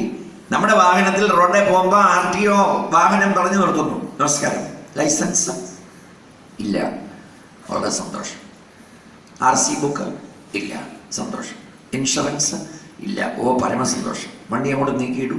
അങ്ങനെയാണ്, വണ്ടി എൻ്റെയാണ്, വണ്ടി വീട്ടിൽ നിങ്ങളുടെയാണ്. റോഡിലിറങ്ങുമ്പോൾ വണ്ടി ഞങ്ങളുടെയാണ്. ഞങ്ങൾ ചോദിക്കുന്ന ഈ 3 റെക്കോർഡ് തരണം, ഇല്ലെങ്കിൽ വണ്ടി മുമ്പോട്ട് പോകാൻ പറ്റില്ല. നമ്മൾ മോന് ജോലി കിട്ടണം, മോളുടെ കല്യാണം നടക്കണം, കാര്യങ്ങളൊക്കെ ഭംഗിയായി നടക്കണം എന്ന് പറഞ്ഞ് ഇങ്ങനെ ജീവിതയാത്രയിൽ സഞ്ചരിക്കുമ്പോൾ ഒരു ക്ഷേത്രത്തിൽ വന്ന് നിങ്ങൾ എന്തെങ്കിലും ഇതിന് വേണ്ട കാര്യങ്ങൾ ചെയ്തിട്ടുണ്ടോ? നിങ്ങളുടെ RC ബുക്കും നിങ്ങളുടെ ഇൻഷുറൻസും നിങ്ങളുടെ ഡ്രൈവിംഗ് ലൈസൻസും ഇല്ലാതെ ഈ വാഹനം വിടില്ല, നിങ്ങൾ അതിന് ഫൈൻ അടച്ചിട്ട് പോയാൽ മതി എന്ന് ഒരു ഉദ്യോഗസ്ഥന് പറയാൻ സാധിക്കുമെങ്കിൽ നമ്മളെ പോലെയുള്ള സാധാരണക്കാർ ചിന്തിക്കേണ്ടത് ഈ കരമടയ്ക്കുന്ന, ഈ റെസിപ്റ്റ് നമുക്ക് തരുന്ന, ഈ RC ബുക്ക് നമുക്ക് ഇഷ്യൂ ചെയ്യുന്ന ഭൗതിക സാഹചര്യങ്ങളിൽ RTO എന്ന് പറയുന്നത് പോലെ ആധ്യാത്മിക സാഹചര്യങ്ങളിൽ നമുക്ക് ഇവയെല്ലാം തരുന്നത് ദേവാലയങ്ങളിൽ നിന്നാണ്. ഒരു വർഷത്തെ, ഒരു മാസത്തെ നമ്മുടെ വീട്ടിലെ ചെലവ് നമ്മൾ എഴുതിയിട്ടാൽ അത്ഭുതപ്പെട്ടു പോലി. അതിലൊരു മാസത്തിൽ ഒരു ദേവാലയ കാര്യത്തിന് വേണ്ടി നമ്മൾ ചെലവഴിച്ച തുക നോക്കുമ്പോൾ പരമമായ കഷ്ടമല്ലേ? നമ്മളൊന്ന് ആലോചിച്ച് നോക്കണ്ടല്ലേ? ഭാഗവതത്തിലൂടെ ഭഗവാന്റെ മത്സ്യകൂർമ്മ, വരാഹ, നരസിംഹ, വാമന, പരശുരാമ, ശ്രീരാമ, ബലരാമ, ശ്രീകൃഷ്ണ, കൽക്കി രൂപായ നമോ നമ എന്ന 10 അവതാരങ്ങൾ നമുക്ക് ഭാഗവതത്തിലൂടെ 7 ദിവസം കൊണ്ട്, അല്ലെങ്കിൽ 10 ദിവസം കൊണ്ട്, 12 ദിവസം കൊണ്ട് ലഭിക്കുകയാണ്. അത്തം 10 ഓണം അതിനുവേണ്ടിയുള്ളതാണ്. ഗുരുവായൂരപ്പൻ തിരുമേനിയുടെ പാരായണം കേൾക്കാൻ ഗുരുവായൂരിൽ നിന്ന് ഈ ഇല്ലത്ത് വന്ന് എന്നെ ഒന്ന് ഇരുത്തുമോ, എനിക്ക് കേൾക്കണം എന്ന് പറഞ്ഞ് ഗണപതിയുടെ മടിയിലിരുന്ന് ഭാഗവതം കേൾക്കുന്നു. എല്ലാ ദിവസവും ഭാഗവതം വായിക്കുന്നു, എല്ലാ ദിവസവും സംഗീതം, എല്ലാ ദിവസവും ഭാഗവതം വായിക്കുന്ന, എല്ലാ ദിവസവും സംഗീതം നടക്കുന്ന ലോകത്തിലെ ഏകക്ഷേത്രം വെള്ളിയൂർ മഹാഗണപതി ക്ഷേത്രമാണ്. പതിവായി അത് നടന്നുകൊണ്ടേയിരിക്കുന്നു. ഒരു തപസ്യ പോലെ, ഒരു ഗംഗാ പ്രവാഹം പോലെ. അവിടെ വന്ന് നമ്മൾ വെറുതെ ഒന്ന് നിന്നാൽ അവിടെ ഉണ്ടാകുന്ന തരംഗങ്ങളുടെ ശക്തി വളരെ വലുതാണ്. ആന്തരിക അവയവങ്ങളുടെ കേടെന്താന്ന് കൊണ്ടുനടക്കുന്നത് നമുക്കറിയില്ലല്ലോ. അത് പഠിച്ച ഒരു ഡോക്ടറുടെ അടുത്ത് എന്നിട്ട് ലക്ഷണമൊക്കെ പറയുമ്പോൾ ഡോക്ടർ 1 മിനിറ്റ് എക്സ്റേയുടെ മുന്നിൽ നിർത്തി 2 മിനിറ്റ് സ്കാൻ ചെയ്ത് നമ്മുടെ ആന്തരിക അവയവങ്ങളുടെ രോഗം മനസ്സിലാക്കിയിട്ട് മരുന്ന് കഴിക്കുമ്പോൾ നമ്മൾ അറിയാതെ രോഗം മാറുന്നു. മരുന്നിന്റെ പേര് അറിയില്ലെങ്കിലും മരുന്ന് കഴിച്ചാൽ രോഗം മാറുമെന്ന് ബ്രഹ്മസ്തുതിയിൽ ബ്രഹ്മാവ് പറയുന്നുണ്ട്. ഭക്തിയുള്ളവർ ഏത് ജാതിയിൽ ജനിച്ചാലും അവർ ശ്രേഷ്ഠരാണെന്ന് സൂചിപ്പിക്കുന്നുണ്ട്. അപ്പൊ അതിന് മതവും ജാതിയും ഒന്നുമില്ല. ആശുപത്രിയിൽ ചെല്ലുമ്പോൾ ഇഞ്ചക്ഷൻ ചെയ്യുന്ന ഡോക്ടർക്കോ അല്ലെങ്കിൽ എക്സ്റേ എടുക്കുന്ന ആളിനോ ഒന്നും മതവും ജാതിയും ഒന്നും വിഷയമല്ല. അതേപോലെ ഈശ്വരീയ ധർമ്മത്തിന്റെ പരമപവിത്രമായ കാര്യം മനസ്സിലാക്കി അത് അറിയാവുന്ന ആളുകൾ നമുക്ക് വേണ്ടി ചെയ്യുന്ന ചില കർമ്മങ്ങളാണ് നമ്മളെ ആന്തരികമായി ശുദ്ധീകരിച്ച് ഈശ്വരീയ ചൈതന്യത്തിലേക്ക് എത്തിക്കുന്നത്. അതിന് ഇതേപോലെയുള്ള കർമ്മങ്ങൾ വേണം. അത് ഈ റേഞ്ചിൽ ഇരുന്ന് വിളിക്കുമ്പോൾ വേഗം കണക്ഷൻ കിട്ടും. ചിലപ്പോൾ കുറുപ്പന്തറ ജംഗ്ഷനിൽ പോയി നിന്ന് വിളിച്ചാൽ വേഗം കിട്ടില്ല. അപ്പൊ അതിന് മൊബൈൽ നല്ലതാണെങ്കിലും റേഞ്ച് ഉള്ള സ്ഥലം വേണം. ഇവിടെ റേഞ്ച് ഉണ്ട്. ഈ റേഞ്ചിൽ നിന്ന് വിളിക്കുമ്പം വേഗം കണക്ഷൻ കിട്ടും. അവിടെ നിന്ന് ഇങ്ങോട്ട് നമ്മളെ അന്വേഷിക്കുമ്പോഴും കണക്ഷൻ കിട്ടും. ഇല്ലെങ്കിൽ ചിലപ്പോൾ ഇതിനേക്കാൾ കൂടുതൽ ആളുകൾ കോട്ടയം റെയിൽവേ സ്റ്റേഷനിൽ കാണും. അവിടെ ചെന്ന് വിളിക്കുമ്പോൾ പറയുകയാണ് റേഞ്ച് ഇല്ല എന്ന് പറഞ്ഞാൽ പോയില്ലേ. അപ്പൊ റേഞ്ച് ഉള്ള സ്ഥലത്ത് നിന്ന് വിളിക്കണം. അപ്പൊ മള്ളിയൂർ മഹാഗണപതി ക്ഷേത്രത്തിൽ വന്ന് പ്രാർത്ഥിക്കുന്നു. ഈശ്വരനെ അന്വേഷിക്കുമ്പോഴും റേഞ്ചിൽ നിൽക്കുകയാണ്. ഇങ്ങോട്ടും കണക്ഷൻ കിട്ടും. നമുക്ക് അങ്ങോട്ടും ബന്ധപ്പെടാം. നമ്മുടെ കാര്യങ്ങൾ അവിടെ അവതരിപ്പിച്ച് കഴിയുമ്പോൾ ഇങ്ങോട്ട് പെട്ടെന്ന് എന്തെങ്കിലും ഒരു തീരുമാനം അറിയിച്ച് നമ്മളെ അനുഗ്രഹിക്കണമെങ്കിൽ അങ്ങനെയുള്ള സ്ഥലത്ത് വന്ന് പ്രാർത്ഥിക്കണം. ആ പ്രാർത്ഥനയ്ക്ക് ഒരു തപസ്സിന്റെ, ഒരു കർമ്മ ജന്മ പുണ്യത്തിന്റെ നിറവ് സ്വർഗസ്വനായ മള്ളിയൂർ തിരുമേനിയുമായി ബന്ധപ്പെട്ട് ഈ മുറ്റത്തുമുണ്ട്, ഈ ചടങ്ങിനുമുണ്ട്. അത് ഏറ്റുവാങ്ങാൻ വന്നിരിക്കുന്ന ആരാമം തേടി പറന്ന് പുഷ്പത്തിന്റെ മുകളിലിരുന്ന പുഷ്പം അറിയാതെ മധു നുകരുന്ന കുറെ വണ്ടുകളാണ് ഇതിനകത്തിരിക്കുന്ന നിങ്ങൾ. എല്ലാവർക്കും അതിൽ വന്നെത്താൻ സാധിക്കില്ല. ആൾക്കൂട്ടം നോക്കിയല്ലോ ഈശ്വരൻ നിന്നത്. അങ്ങനെയാണെങ്കിൽ കൗരവന്മാരോട് നിൽക്കണമായിരുന്നു.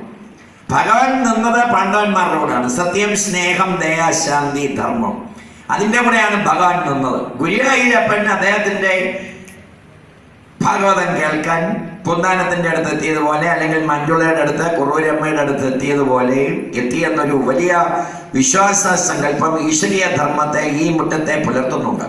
അത് അദ്ദേഹം പാരായണം ചെയ്യാൻ ചെന്ന സ്ഥലങ്ങളിലും ആളുകൾക്ക് ബോധ്യപ്പെട്ടു. 50 വർഷം അമ്പലപ്പുഴ പോലെയുള്ള സ്ഥലങ്ങളിൽ ചെന്ന് വായിച്ചതിന്റെ പുണ്യം അത് കേട്ടവർ ഇപ്പോഴും അവിടെ ഉണ്ട്.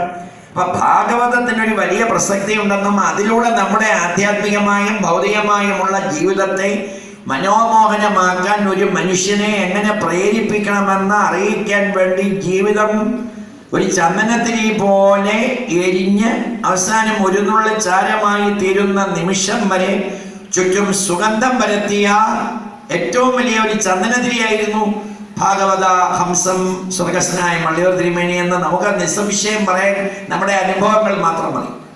കർപ്പൂരം കത്തി എരിയുമ്പോൾ ഒറ്റ നിമിഷമേ അത് നിൽക്കുന്നെങ്കിലും ആ നിമിഷത്തെ സമയം കൊണ്ട് തന്നിലേക്ക് ആളുകളെ ആകർഷിക്കാൻ ആ കർപ്പൂരം ശ്രമിക്കുന്നു. ചന്ദനത്തിരി കത്തിച്ചു വെച്ച സ്ഥാനത്ത് ചാരമെങ്കിലും ഉണ്ട്, പക്ഷേ കർപ്പൂരം കത്തിച്ച സ്ഥാനത്ത് ഒന്നും അവശേഷിക്കുന്നില്ല.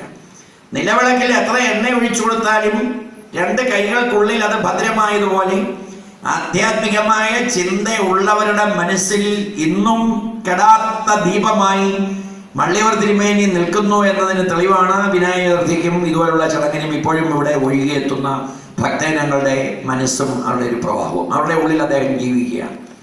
ഈശ്വരീയ ധർമ്മത്തിൽ അദ്ദേഹത്തെ സ്മരിക്കുന്നത് നമ്മുടെ കടമയായതുകൊണ്ടാണ് ഇങ്ങനെ ഒരു ചടങ്ങിൽ നിങ്ങളും വന്നിരിക്കുന്നത്. എല്ലാ തിരക്കുകളും മാറ്റിവെച്ച് തിരക്കുള്ളവർ ഒരു നാഴികയെങ്കിലും ഇവിടെ വന്നിരുന്ന് പ്രാർത്ഥിച്ച് ഇവിടുന്ന് ഒരു അന്നപ്രസാദവും കഴിച്ച് അവിടെ ഒരു വഴിപാട് നടത്തി ഒരു നാളികേരം പഠിച്ചു പോകുമ്പോൾ നമ്മുടെ ജന്മം സഫലമാകുന്നു, കർമ്മം പുണ്യമാകുന്നു. എപ്പോഴൊക്കെ നമ്മൾ എങ്ങനെ എവിടെ വെച്ചായിരിക്കും പോകുന്നതെന്നൊന്നും നമുക്കാർക്കും അറിയില്ല. ആ ഈശ്വരീയ ധർമ്മത്തിനിടയിൽ ഇതുപോലുള്ള ചടങ്ങുകളിൽ പങ്കെടുക്കുകയും അങ്ങനെയുള്ള സങ്കേതങ്ങളിൽ വന്നിരിക്കുകയും അതുകൊണ്ടാണ് നമ്മുടെ ജീവിതം ധന്യമാകുന്നതെന്ന് അടുത്ത തലമുറയെ ഓർമ്മിപ്പിക്കാനാണ് ഇതുപോലുള്ള കർമ്മങ്ങൾ. ഇപ്പൊ അച്ഛനും അമ്മയ്ക്കും ഒക്കെ നല്ല ആധ്യാത്മികമായ ചിന്തകളുണ്ട്. അമ്മൂമ്മയും അപ്പൂപ്പനും ഒക്കെ അമ്പലത്തിൽ നിന്ന് മാറാത്തവരാണ്. അടുത്ത ഒരു തലമുറ അതിലേക്ക് വരുന്നുണ്ടോ എന്ന് നമ്മൾ നോക്കണ്ടേ. ക്രൈസ്തവർ ഒരുമിച്ച് കുടുംബസഹിതം ബൈബിൾ ഒരു പേജെങ്കിലും വായിച്ചിട്ടാണ് രാത്രിയിൽ കിടന്നുറങ്ങുന്നത്. മുസ്ലിങ്ങൾ അവർക്ക് അനുഷ്ഠിക്കപ്പെട്ടിട്ടുള്ള കടമകൾ പ്രായോഗികമാക്കിയാണ് ചെയ്യുന്നത്. നമുക്കറിയാം, എത്രയോ അപ്പൂപ്പന്മാരും അമ്മൂമ്മമാരും ദുഃഖിക്കുകയാണ്. മക്കൾക്കും കൊച്ചുമക്കൾക്കും അങ്ങനെ ഒരു ചിന്തയില്ല. അച്ഛന് നല്ല ഭക്തിയുണ്ട്, അമ്മയ്ക്കും ഭക്തിയുണ്ട്. മക്കൾ അമ്പലത്തിൽ പോകുന്നത് ഇഷ്ടമല്ലാത്തവരാണെങ്കിൽ അവരുടെ ധർമ്മം കൊണ്ടെന്താ? അതുകൊണ്ടാണ് അടുത്ത തൻ്റെ മകനായാലും മകൻ്റെ മകനായാലും ആ കുടുംബവും ഇന്നും ഈശ്വരീയ ധർമ്മത്തിൽ ഇവിടെ വരുന്നവർക്ക് വേണ്ട സൗകര്യങ്ങൾ ഒരുക്കാൻ, ഭാഗവതം കേൾക്കാനായാലും വഴിപാട് നടത്തുവാനായാലും പ്രാർത്ഥിക്കാനായാലും ഭാഗവതത്തെ സംബന്ധിക്കുന്ന കാര്യങ്ങൾക്ക് ഒരു വലിയ ലൈബ്രറിയായി ഒരു മസ്തകമായി ഇന്നും മള്ളിയൂരിൻ്റെ മുറ്റത്ത് അത് കേൾക്കാം എന്നുള്ളത് തന്നെ ഏറ്റവും വലിയ ഒരു അനുഗ്രഹമാണ് നമ്മളെ പോലുള്ള ഇപ്പോൾ ഇതിനകത്തിരിക്കുന്ന ആളുകളെ സംബന്ധിച്ചോളം. വന്നു പോകുന്ന ധാരാളം പേരുണ്ട്, തൊഴുതു പോകുന്ന ധാരാളം പേരുണ്ട്. ഈശ്വരീയമായ അവരുടെ ആ മനസ്സിൻ്റെ അർപ്പണമാണ് ഇതേപോലെയുള്ള ചടങ്ങുകൾ ഇന്നും ഇവിടെ നടന്നു പോകുന്നതിന് കാരണം. പന്തലായാലും ഭക്ഷണമായാലും മൈക്കായാലും വരുന്നവരുടെ സൗകര്യങ്ങളായാലും എല്ലാം കൂടി നമ്മൾ കണക്കുകൂട്ടി നോക്കിയാൽ 10-50 ലക്ഷം രൂപയുടെ ഒരു ചടങ്ങാണ് നടക്കുന്നത്. അതിൽ ഭക്തജനങ്ങൾ വന്ന് സമർപ്പിക്കുന്നത് കൊണ്ടും അവരുടെ മനസ്സ് അതിലേക്ക് എത്തുന്നത് കൊണ്ടും അതങ്ങ് നടന്നു പോകുന്നു എന്ന് വേണമല്ലോ കരുതാൻ. അല്ലാതെ അതിനൊരു പിരിവോ അല്ലെ ഓരോ വീടുകളിലും ചെന്ന് അതിനൊരു കമ്മിറ്റിയോ ഒന്നും ഇല്ലാത്ത ഒരു സാഹചര്യമാണെന്ന് നമ്മൾ ആലോചിക്കണം. അപ്പൊ ഈ ഈശ്വരീയ ധർമ്മം നിലനിന്ന് പോകണമെങ്കിൽ അദ്ദേഹത്തിന്റെ ഒരു തപസ്സും അദ്ദേഹത്തിന്റെ ഒരു മനസ്സും ഭക്തജനങ്ങളുടെ ഒരു പ്രാർത്ഥനയും ഇത് നടന്നു പോകണം, ഇത് ഞങ്ങളുടേതും കൂടിയാണ് എന്ന് ചിന്തിക്കുന്ന പരശുതം ജനങ്ങൾ ഇന്നും ഭാരതത്തിൽ ഉണ്ട്. അതുകൊണ്ടാണ് ഇത് നടന്നു പോകുന്നത്. ഓരോ വർഷവും ആ ഈശ്വരീയ ധർമ്മത്തിൽ കുറെ പേർ നമ്മൾ വന്നിരുന്ന് അദ്ദേഹത്തെ സ്മരിക്കുന്നു. അദ്ദേഹത്തെ സ്മരിക്കുന്നതിലൂടെ ഗുരുസ്മരണയിലൂടെ നമുക്ക് ലഭിക്കുന്നത് ഈശ്വരാനുഗ്രഹം തന്നെയാണ്. ഭഗവതി അതിപരാശക്തിയായ അമ്മ ഹിമവാനോട് പറയുന്നു, അച്ഛാ, ഗുരുത്വമില്ലാത്തവനാകരുത്. കഴിഞ്ഞ അവതാര കാലത്ത് ഞാൻ ഒരു ഗുരുത്വമില്ലാത്ത ആളിൻ്റെ മകളായിരുന്നു. ആരുടെ എല്ലാവർക്കും അറിയാം. അന്ന് എന്നെ ദാക്ഷായണി എന്നാണ് വിളിച്ചത്. ആരുടെ മകളായതുകൊണ്ട്? ദക്ഷന്റെ മകളായതുകൊണ്ട് ദാക്ഷായണി ആയിരുന്നു ഞാൻ. ഇനി ഇന്നു മുതൽ എന്നെ വിളിക്കുന്നത് അങ്ങയുടെ മകളായതുകൊണ്ട് പാർവതി എന്നാണ്. പർവ്വതന്റെ മകളായതുകൊണ്ട് പാർവതി, ഹിമവാന്റെ മകളായതുകൊണ്ട് ഹൈമവതി. ഗുരുത്വമില്ലാതെ ആവരുത്. ഈ ഗുരുത്വം നമ്മുടെ കുട്ടികൾക്ക് സ്കൂളിൽ നിന്ന് പഠിക്കാൻ സാധിക്കുമോ? കോളേജിൽ നിന്ന് പഠിക്കാൻ സാധിക്കുമോ? ഒരിക്കലുമില്ല. മറ്റ് മതവിഭാഗങ്ങൾക്ക് അത് പറഞ്ഞു കൊടുക്കാൻ ആളുകളുണ്ട്. 38 വീടിനൊരു പള്ളിയുണ്ട്, 34 വീടിന് ഒരു മോസ്ക് ഉണ്ട്. നമുക്കോ അമ്പലം ഉണ്ടായാലും അതിനെ ഉപയോഗിക്കാനും, നിലവിളക്ക് കത്തിച്ചു വെച്ചാൽ അതിൻ്റെ താഴെ ഇരുട്ടാണ്, പുറത്തേക്കാണ് പ്രകാശം എന്നതുപോലെ അത് ഉപയോഗിക്കാനും അറിയാത്തവരാണ് നമ്മളിൽ ഭൂരിഭാഗവും. നമ്മുടെ കുട്ടികൾക്കോ നമ്മുടെ മുതിർന്നവർക്കോ ഈ വക കാര്യങ്ങളെ കുറിച്ച് അറിയിച്ചു കൊടുക്കാൻ ആളുകളില്ലാത്ത കുറവ് പരിഹരിക്കുകയായിരുന്നു വർഷങ്ങൾക്ക് മുൻപ് മള്ളിയൂർ തിരുമേനിയെ പോലെയുള്ള മഹാത്മാക്കൾ ചെയ്തത്. അദ്ദേഹത്തിന്റെ ജന്മദിനത്തോടനുബന്ധിച്ച് സംഘടിപ്പിക്കുന്ന ഭാഗവത സത്രത്തിൽ നമ്മൾ അത് ചിന്തിക്കേണ്ട ഒരു വലിയ വിഷയമല്ലേ. ഭാഗവതത്തിനോട് ജനങ്ങൾക്കൊരു താതാത്മ്യം പ്രാപിക്കുവാനും ഒരു ക്ഷേത്രത്തെ എങ്ങനെ ഉപയോഗപ്പെടുത്തണമെന്നും ഭാഗവത തത്വം ജീവിതത്തിൽ പ്രായോഗികമാക്കിയാൽ കുടുംബത്തിലും വീട്ടിലും ഉണ്ടാകുന്ന ഐശ്വര്യം എന്താണെന്നും അറിയിച്ചു കൊടുത്തതിൻ്റെ വലിയ മൂർത്തിമദ്ഭാവമായിരുന്നു തിരുമേനി തൃപ്പാദങ്ങൾ. അത് ഭംഗിയായി അദ്ദേഹം നിർവഹിച്ചതുകൊണ്ട് അതുകൊണ്ട് ജീവിച്ച എത്രയോ പേരുണ്ട്. അത് കണ്ണിലെ കൃഷ്ണമണി പോലെ ഹൃദയത്തിലെ ഓരോ സിരകളിലൂടെയും ഭാഗവതത്തിന്റെ അമൃത നുകർന്നു വന്നപ്പോൾ അവർ നന്ദിയോടുകൂടി സ്മരിക്കുന്നു. അദ്ദേഹം നടത്തിയ അനവധി ക്ഷേത്രങ്ങളിൽ ഇപ്പോൾ മള്ളിയൂർ പരമേശ്വരൻ തിരുമേനി തൃപ്പാദങ്ങൾ വായിക്കാൻ പോകുന്നുണ്ട്. അവരൊക്കെ പറയുന്നത് കേട്ടാൽ ഭാഗവതം ഞങ്ങളുടെ നാട്ടിൽ വന്ന് വായിച്ചില്ലായിരുന്നെങ്കിൽ ഞങ്ങൾ ഇന്ന് കാണുന്ന നിലയിലല്ലായിരുന്നു. അത് തന്നെ ഒരു വലിയ കാര്യമല്ലേ. നമ്മളിൽ ഒരു 10% ഉള്ളൂ ക്ഷേത്രത്തിൽ വരുന്നവരും പ്രാർത്ഥിക്കുന്നവരും. നമ്മളിൽ 90% ഈശ്വരൻ ഇല്ല എന്ന് പറഞ്ഞ് നടക്കുന്നവരാണ്. ഈശ്വരവാദത്തിന്റെ ആയാലും യുക്തിവാദത്തിന്റെയും പേരിലായാലും ഈ ഗ്രന്ഥമൊന്നും ഇല്ലെങ്കിൽ ജീവിച്ചൂടെ എന്ന് ചിന്തിക്കുന്ന വലിയൊരു വിഭാഗമുണ്ട്. അതിൽ നിന്ന് വ്യത്യസ്തമായി ചിന്തിക്കുന്ന ഒരു 10%-ൽ 5% ആളുകളാണ് അമ്പലത്തിൽ വരുന്നവർ. അതിൽ ഒരു 2% പേരാണ് നിങ്ങളിപ്പോൾ ഇരിക്കുന്നത്. ബാക്കി 3% ആളുകൾക്ക് അവരുടെ ജോലിയുണ്ട്.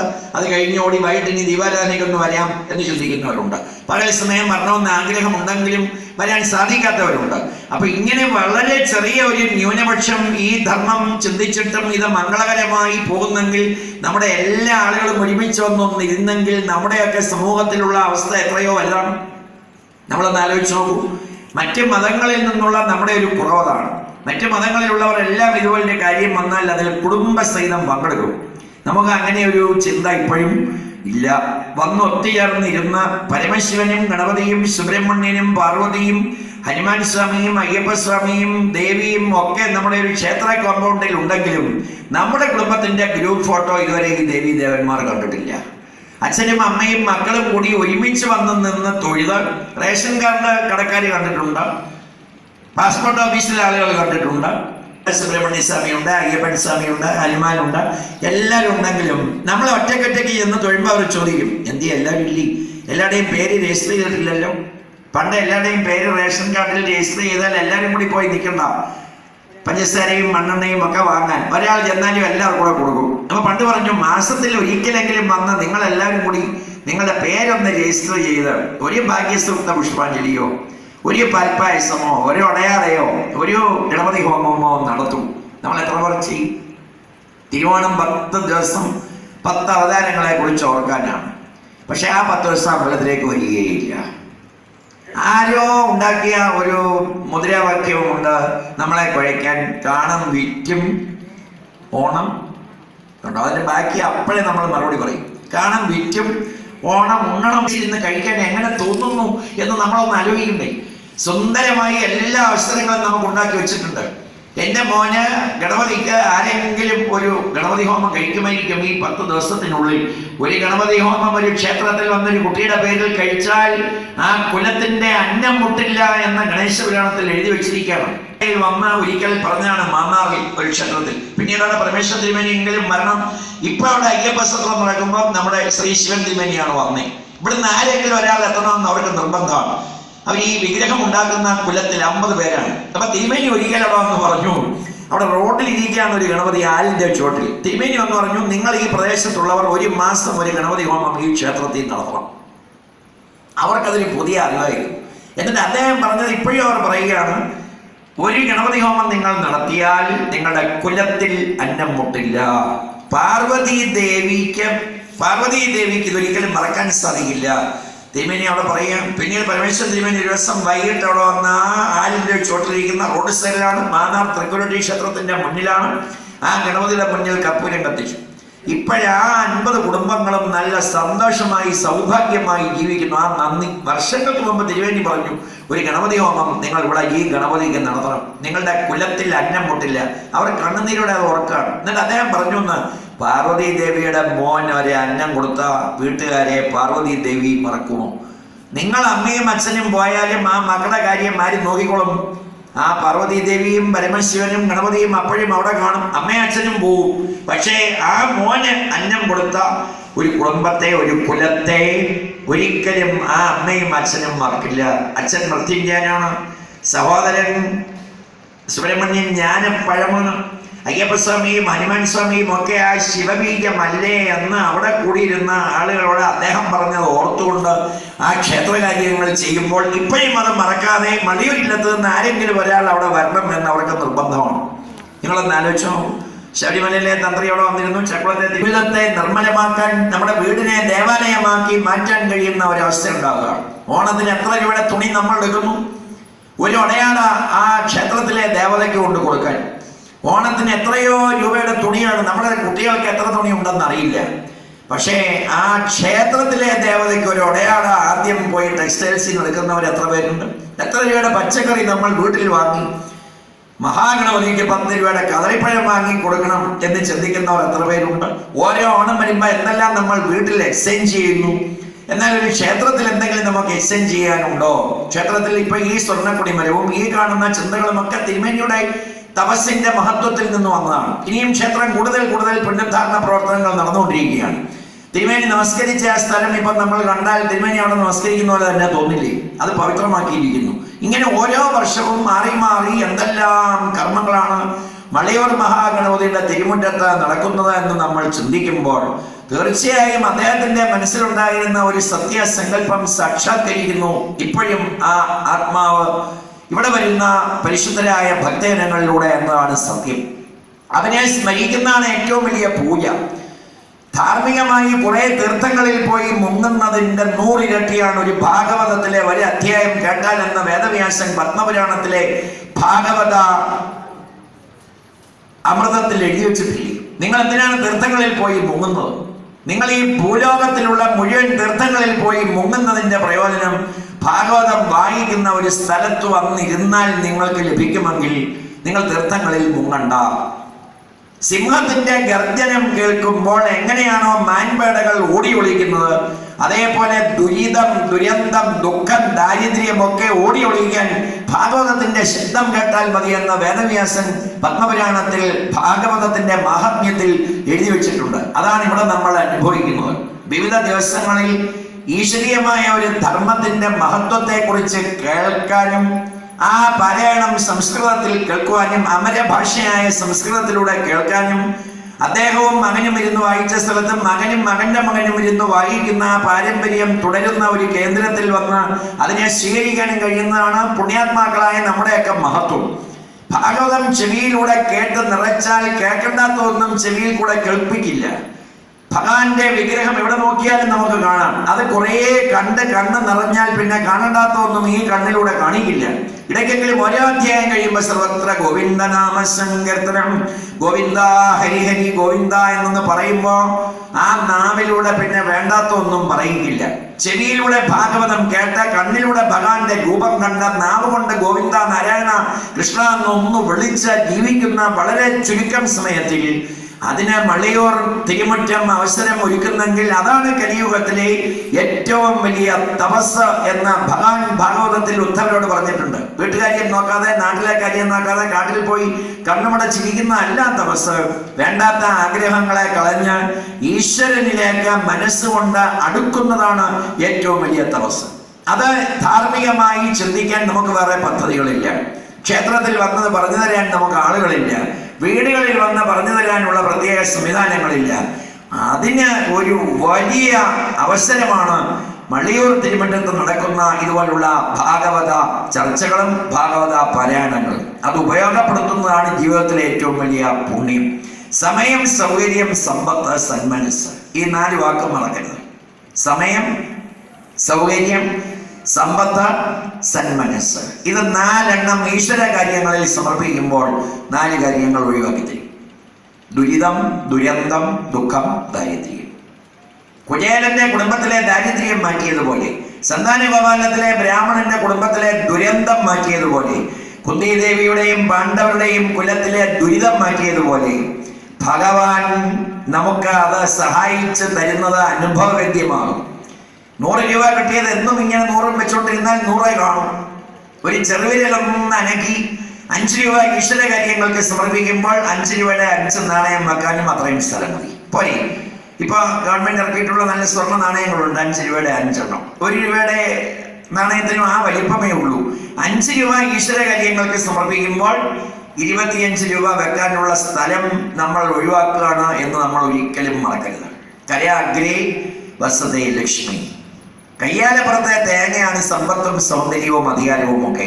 ഇത് മൂന്നും ഉള്ളപ്പോ ഈശ്വര കാര്യങ്ങൾക്ക് വിനിയോഗിക്കാൻ ചില അവസരങ്ങൾ കൂടി നമുക്ക് വേണം. അതിനാണ് വഴിപാടും പ്രാർത്ഥനകളും അർപ്പണങ്ങളും ഒക്കെ.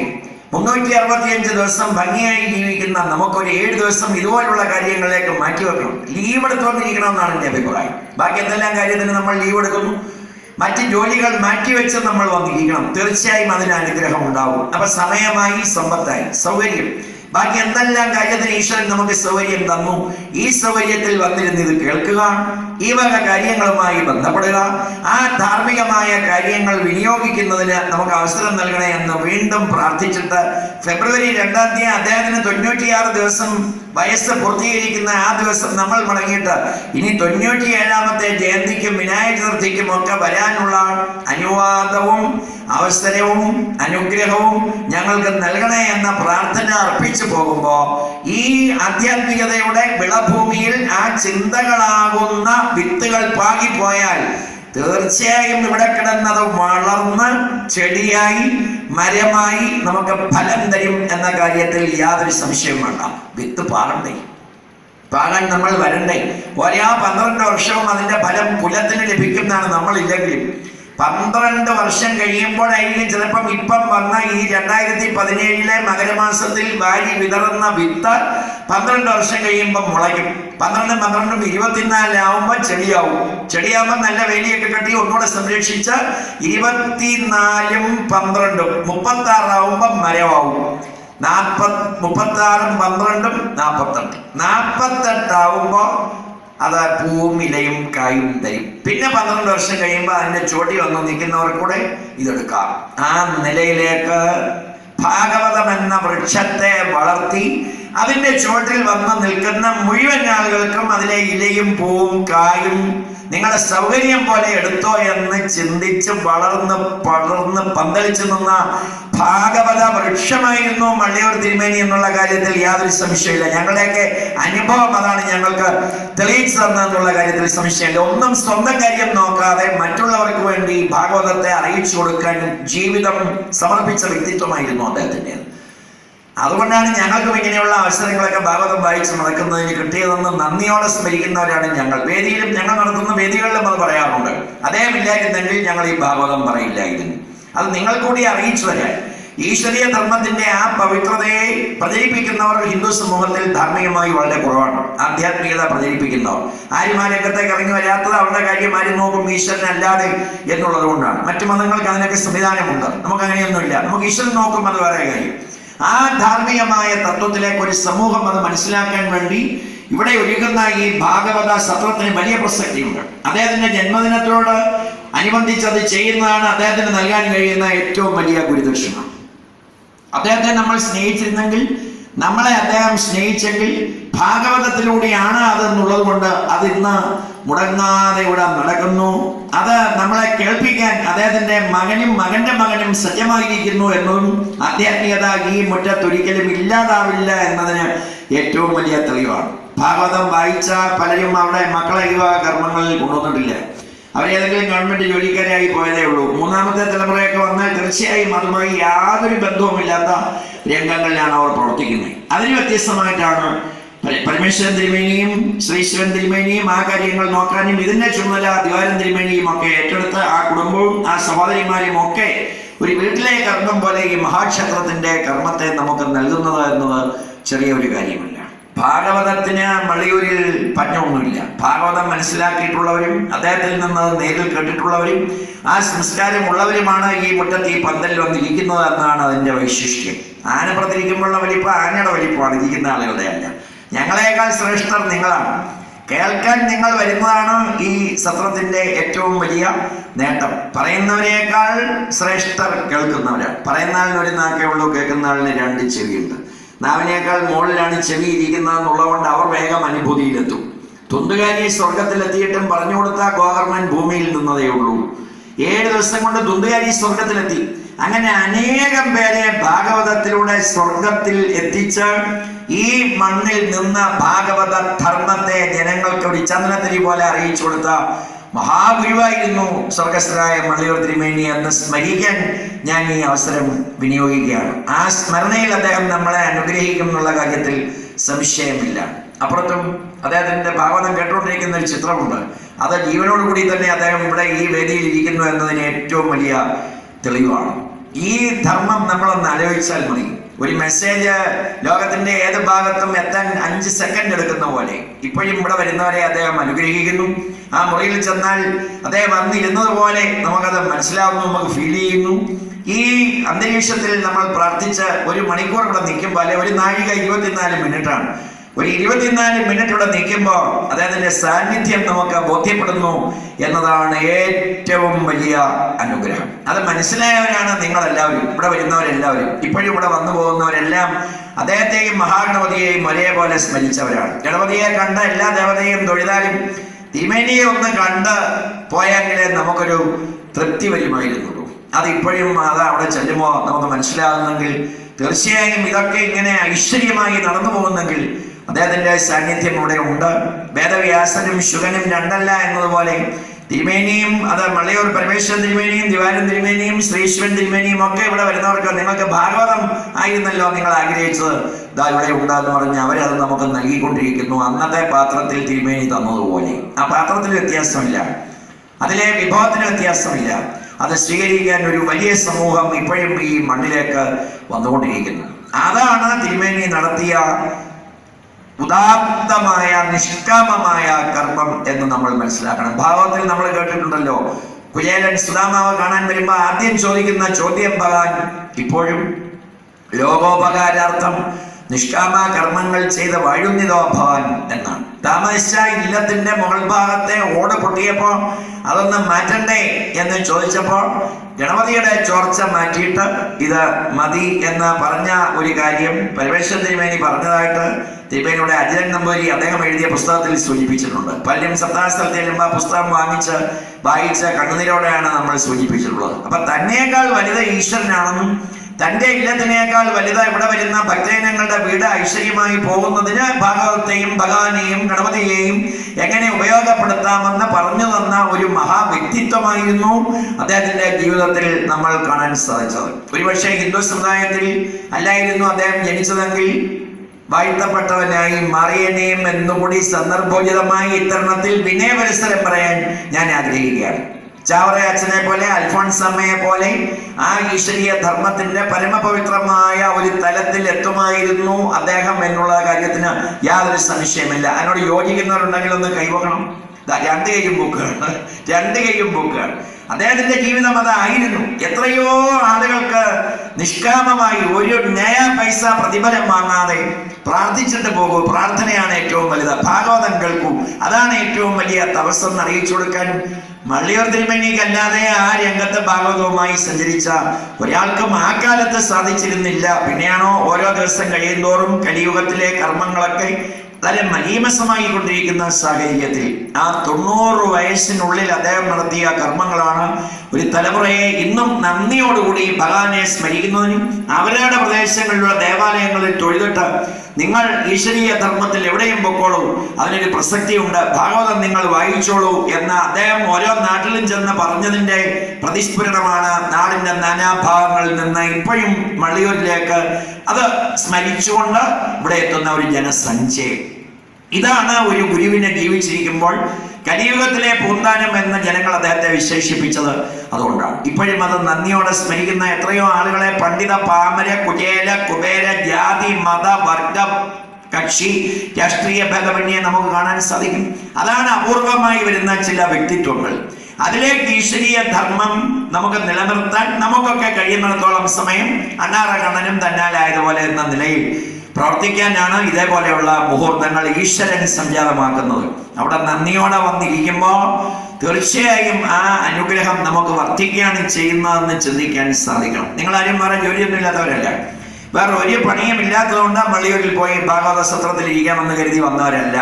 മറ്റ് പല തിരക്കുകളും മാറ്റിവെച്ച് തിരുമേനിയുടെ ജയന്തിയോടനുബന്ധിച്ച് അവിടെ പോയി ഒരു ദിവസം ഒന്ന് ഇരുന്നില്ലെങ്കിൽ അല്ലെങ്കിൽ ഇതൊന്നും ശ്രദ്ധിച്ചില്ലെങ്കിൽ എന്തോ ഒരു കുറവ് പോലെ മനസ്സിൽ തോന്നുന്നവർക്ക് മാത്രമേ ഈ സംഗമത്തിൽ സംബന്ധിക്കാൻ സാധിക്കും. അവരുടെ സമയവും സൗകര്യവും മനസ്സും അർപ്പിക്കുമ്പോഴാണ് ഒരു മഹാധർമ്മം വളർന്ന് പടർന്ന് പന്തലിച്ച് താരും തളിരും ചൂടി അടുത്ത ഒരു തലമുറ ഗുരുത്വത്തിന്റെ, സ്നേഹത്തിന്റെ, ഐശ്വര്യത്തിന്റെ, ആധ്യാത്മികതയുടെ ഔന്നത്യങ്ങളിലേക്ക് എത്തുന്നത്.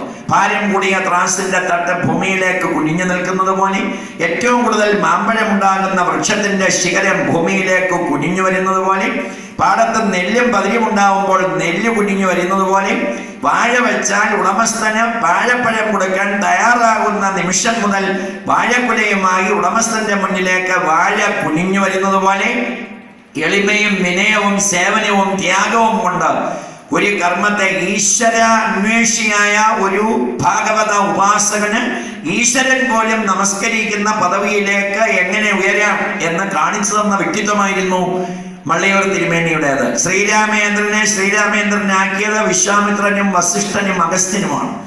ശ്രീകൃഷ്ണ ഭഗവാനെ ആ മുഴുവൻ അനുഗ്രഹവും കൊടുത്ത് കർമ്മ ഉത്സുകനാക്കിയത് സന്ദീപനി എന്ന മഹാഗുരുനാഥനാണ്. അങ്ങനെ ഭഗവാൻ പോലും നമസ്കരിക്കുന്ന ഗുരുപദവിയിലേക്ക് കലിയുഗത്തിൽ ഉയർന്നു വന്ന ഭാഗവത ഗുരുവായിരുന്നു സ്വർഗസ്ഥനായ ഭാഗവത ഹംസം മള്ളിയൂർ തിരുമേനി എന്ന കാര്യത്തിൽ സംശയമില്ല. അതുകൊണ്ടാണ് ഇപ്പോഴും നിങ്ങളുടെയും നമ്മുടെയും ഒക്കെ ഒത്തുചേരൽ കൊണ്ട് സന്തോഷത്തിന്റെ, ഭാഗവതത്തിന്റെ ഒരു അലയിലെ ഒരു തുള്ളി ഒന്ന് നുള്ളിയെടുത്ത് നമുക്ക് ആസ്വദിക്കാൻ സാധിക്കുന്നത്. ഇല്ലെങ്കിൽ അങ്ങനെ സാധിക്കില്ല. മഹാത്മാക്കൾ അവരുടെ കർമ്മങ്ങൾ ഈ ആധ്യാത്മിക പാതയിൽ വാരി വിതറിപ്പോയത് നമുക്ക് വീണ്ടും വന്ന് അതിനെ നുകരാനാണ്. അത് നുകരാൻ എത്തുന്ന ഒരു സമൂഹം ഇപ്പോഴും മള്ളിയൂരിലേക്ക് പ്രവഹിക്കുന്നുണ്ട് എന്നുള്ളതിന്റെ തെളിവാണ് അദ്ദേഹം ഇപ്പോഴും ഈ മണ്ണിൽ ഉണ്ട് എന്ന് നമ്മളെ ഓർമ്മിപ്പിക്കുന്നത്. ഗുരുക്കന്മാർ അങ്ങനെയുള്ളവരാണ്. അവരുടെ ശരീരമേ പോകുന്നുള്ളൂ, അവരുടെ ആത്മാവ് പോകുന്നില്ല. പട്ടാഭിഷേകം കഴിഞ്ഞ് ഭഗവാൻ ശ്രീരാമേന്ദ്രൻ കനകസിംഹാസനത്തിൽ ഇരിക്കുമ്പോൾ പരമശിവനാണ് വന്ന് ശ്രീരാമേന്ദ്രന്റെ ചെവിയിൽ പറയുന്നതെന്ന് രാമായണത്തിൽ നമ്മൾ വായിച്ചിട്ടുണ്ട്. നിന്റെ അച്ഛൻ ദശരഥൻ വന്നിതാ നിൽക്കുന്നു. മുകളിലേക്ക് ദശരഥനെ ആണ് ശ്രീരാമേന്ദ്രൻ നോക്കിയപ്പോൾ കാണുന്നത്. അദ്ദേഹത്തിന്റെ രണ്ടു തുള്ളി കണ്ണുനീരാണ് ശ്രീരാമേന്ദ്രന്റെ ശിരസിൽ ആദ്യം വീണതെന്നും പിന്നീടാണ് കടലിലെ ജലം കൊണ്ടുവന്ന് അഭിഷേകം ചെയ്തതെന്നും വായിച്ചിട്ടുള്ള നമുക്ക് ഇവിടെ വരുമ്പോൾ തിരുമേനിയുടെ ആ അനുഗ്രഹ കടാക്ഷം ഇപ്പോഴും നമുക്ക് ദർശിക്കാൻ സാധിക്കുന്നു എന്നതാണ്. അദ്ദേഹം ഈ മുറ്റത്തുണ്ട്, അദ്ദേഹത്തിനെ വിശ്വസിക്കുന്ന എല്ലായിടങ്ങളിലും ഉണ്ട് എന്നതിന് ഏറ്റവും വലിയ തെളിവ്. അത് ഏറ്റുവാങ്ങാൻ വളരെ ചുരുക്കം ചില ആളുകൾക്ക് കിട്ടുന്ന അനുഗ്രഹമാണ് ഈ സത്രത്തിൽ പങ്കെടുക്കുന്ന നാടിന്റെ നാനാഭാഗങ്ങളിൽ നിന്ന് വന്ന് എത്തിച്ചേർന്നിട്ടുള്ള ഓരോ വ്യക്തികളും കഴിഞ്ഞ കുറെ ദിവസങ്ങളായും ഇനി 2-ാം തീയതി വരെയും ഇനി അത് കഴിഞ്ഞ് വരുന്ന വിനായക ചതുർത്ഥിക്കും ഒക്കെ നമുക്ക് പങ്കിടുന്നു. അതൊക്കെ നന്ദിയോടെ ഓർക്കാനാണ് ആലപ്പുഴ ജില്ലയുടെ തെക്കേ അറ്റമായ കായംകുളത്ത് നിന്നും ഞങ്ങൾ ഈ സങ്കേതത്തിലേക്ക് ഓടിയെത്തുന്നത്. അദ്ദേഹത്തെ ചിത്രം വെച്ച് കടാവിളക്ക് വെച്ച് വേദിയിൽ വെച്ച് പ്രാർത്ഥിക്കുന്ന നമുക്ക് അദ്ദേഹത്തിന്റെ മുറ്റത്ത് നടക്കുന്ന ഒരു ചടങ്ങിൽ പങ്കെടുക്കാൻ സാധിച്ചില്ലെങ്കിൽ അതെന്തോ ഒരു കുറവ് പോലെയും. വന്നുചേരുന്ന പുണ്യാത്മാക്കളെ, അദ്ദേഹത്തെ കണ്ടവരെ കാണുന്നത് അദ്ദേഹത്തിനെ കാണുന്നതിന് തുല്യമാണ്. നമ്മളൊരാളിന്റെ കണ്ണിലേക്ക് നോക്കിയാൽ കാണുന്നത് നമ്മളെ തന്നെയാണ്. നമുക്ക് കാണാം, ഒരാളിന്റെ അടുത്ത് നിന്ന് അയാളുടെ കണ്ണിലേക്ക് നോക്കിയാൽ കാണുന്നത് നമ്മളെയാണ്, ആ ആളിനെ അല്ല. അദ്ദേഹത്തെ കണ്ടവരെയും അദ്ദേഹം സ്നേഹിച്ചവരെയുമാണ് നമ്മൾ ഇവിടെ വരുമ്പോൾ കാണുന്നതെങ്കിൽ അത് അദ്ദേഹത്തിനെ കാണുന്നതിന് തുല്യമാണെന്ന് പഠിപ്പിച്ച ഒരു സംസ്കാരത്തിന്റെ ഗാഥ ഈ മണ്ണിലുണ്ട്. ജീവിതമാകുന്ന യാത്രയിൽ വിളകൾ വളരേണ്ട ഭൂമിയിൽ കളകൾ കൂടി വളരും. എന്തിനാണ് ഇതുപോലെയുള്ള ചടങ്ങുകളൊക്കെ നടത്തുന്നതെന്ന് ചോദിച്ചാൽ നിങ്ങളും അത് പറഞ്ഞു കൊടുത്താൽ മതി. വിളകൾ വളരുന്ന വിളഭൂമിയിൽ കളകളും കൂടി വളരും. കള വിതയ്ക്കുന്നതല്ല, വിളയുണ്ടെങ്കിൽ കളയുമുണ്ട്. കള കളഞ്ഞാലേ വിള വളരൂ. വിളവെടുക്കാൻ ചെല്ലുന്നതിന് മുൻപ് കള കളയുന്ന ഒരു ജോലിയുണ്ട്. ആധ്യാത്മികമായ അനുഗ്രഹം തേടി അലയുന്ന നമുക്ക് നമ്മുടെയൊക്കെ ജീവിതത്തിൽ കർമ്മം കൊണ്ടും വാക്കുകൊണ്ടും ചിന്ത കൊണ്ടും ഒക്കെ വന്നു പെടാവുന്ന, നമ്മൾ അറിയാതെ നമ്മുടെ മനസ്സിൽ വളർന്നു വരുന്ന കളകൾ കളയണമെങ്കിൽ ഇങ്ങനെയുള്ള ചടങ്ങുകൾ കൂടി നമുക്ക് വേണം. അതിനിവിടെ വന്നൊരു വഴിപാട് കഴിച്ച് പ്രാർത്ഥിച്ച് ഒരു ഗണപതി ഹോമം നടത്തി, അല്ലെങ്കിൽ ഒരു നാളികേരം അടിച്ച്, അല്ലെങ്കിൽ 1 മണിക്കൂർ ഇവിടെ ഇരുന്ന് ഇവിടെ അല്പം അന്നവും കഴിച്ച് പോകുമ്പോൾ നമ്മുടെ മനസ്സിലെ ആ കളകൾ തനിയെ പോയിക്കൊള്ളും. അതിന് സംശയം വേണ്ടെന്ന് നമ്മുടെ ഗ്രന്ഥങ്ങളിലുണ്ട്. അത് ക്രൈസ്തവർക്കും മുസ്ലിം സഹോദരന്മാർക്കും അറിയിച്ചു കൊടുക്കാൻ പദ്ധതികളുണ്ട്, ഗ്രന്ഥമുണ്ട്. അവരതിനെ ഭംഗിയായി ഉപയോഗിക്കാറുണ്ട്. അത് ഉപയോഗിക്കാത്തവർ നമ്മൾ മാത്രമാണ്. പണ്ടാനി ഞങ്ങൾ സാധാരണ പറയും, ഈ ഇവിടുന്ന് അമേരിക്കയിൽ ഒരാൾ ചെന്നപ്പോൾ 3 ഭരണി വെച്ചിരിക്കുന്നു. 3 ഭരണി. അപ്പൊ 3 ഭരണിയിലും ഞണ്ടുകളാണ്. അതിൽ 2 ഭരണിയുടെ മൂടി കെട്ടിയിട്ടുണ്ട്. ഒരു ഞണ്ട് കിടക്കുന്ന മൂടി കെട്ടിയിട്ടില്ല. അപ്പൊ ഇവിടുന്ന് എന്നാൾ ചോദിച്ചു, എന്താണ് ഈ ഒരേ ഞണ്ടുകളല്ലേ 3 ഭരണിയിലും കിടക്കുന്നത്? അതെ.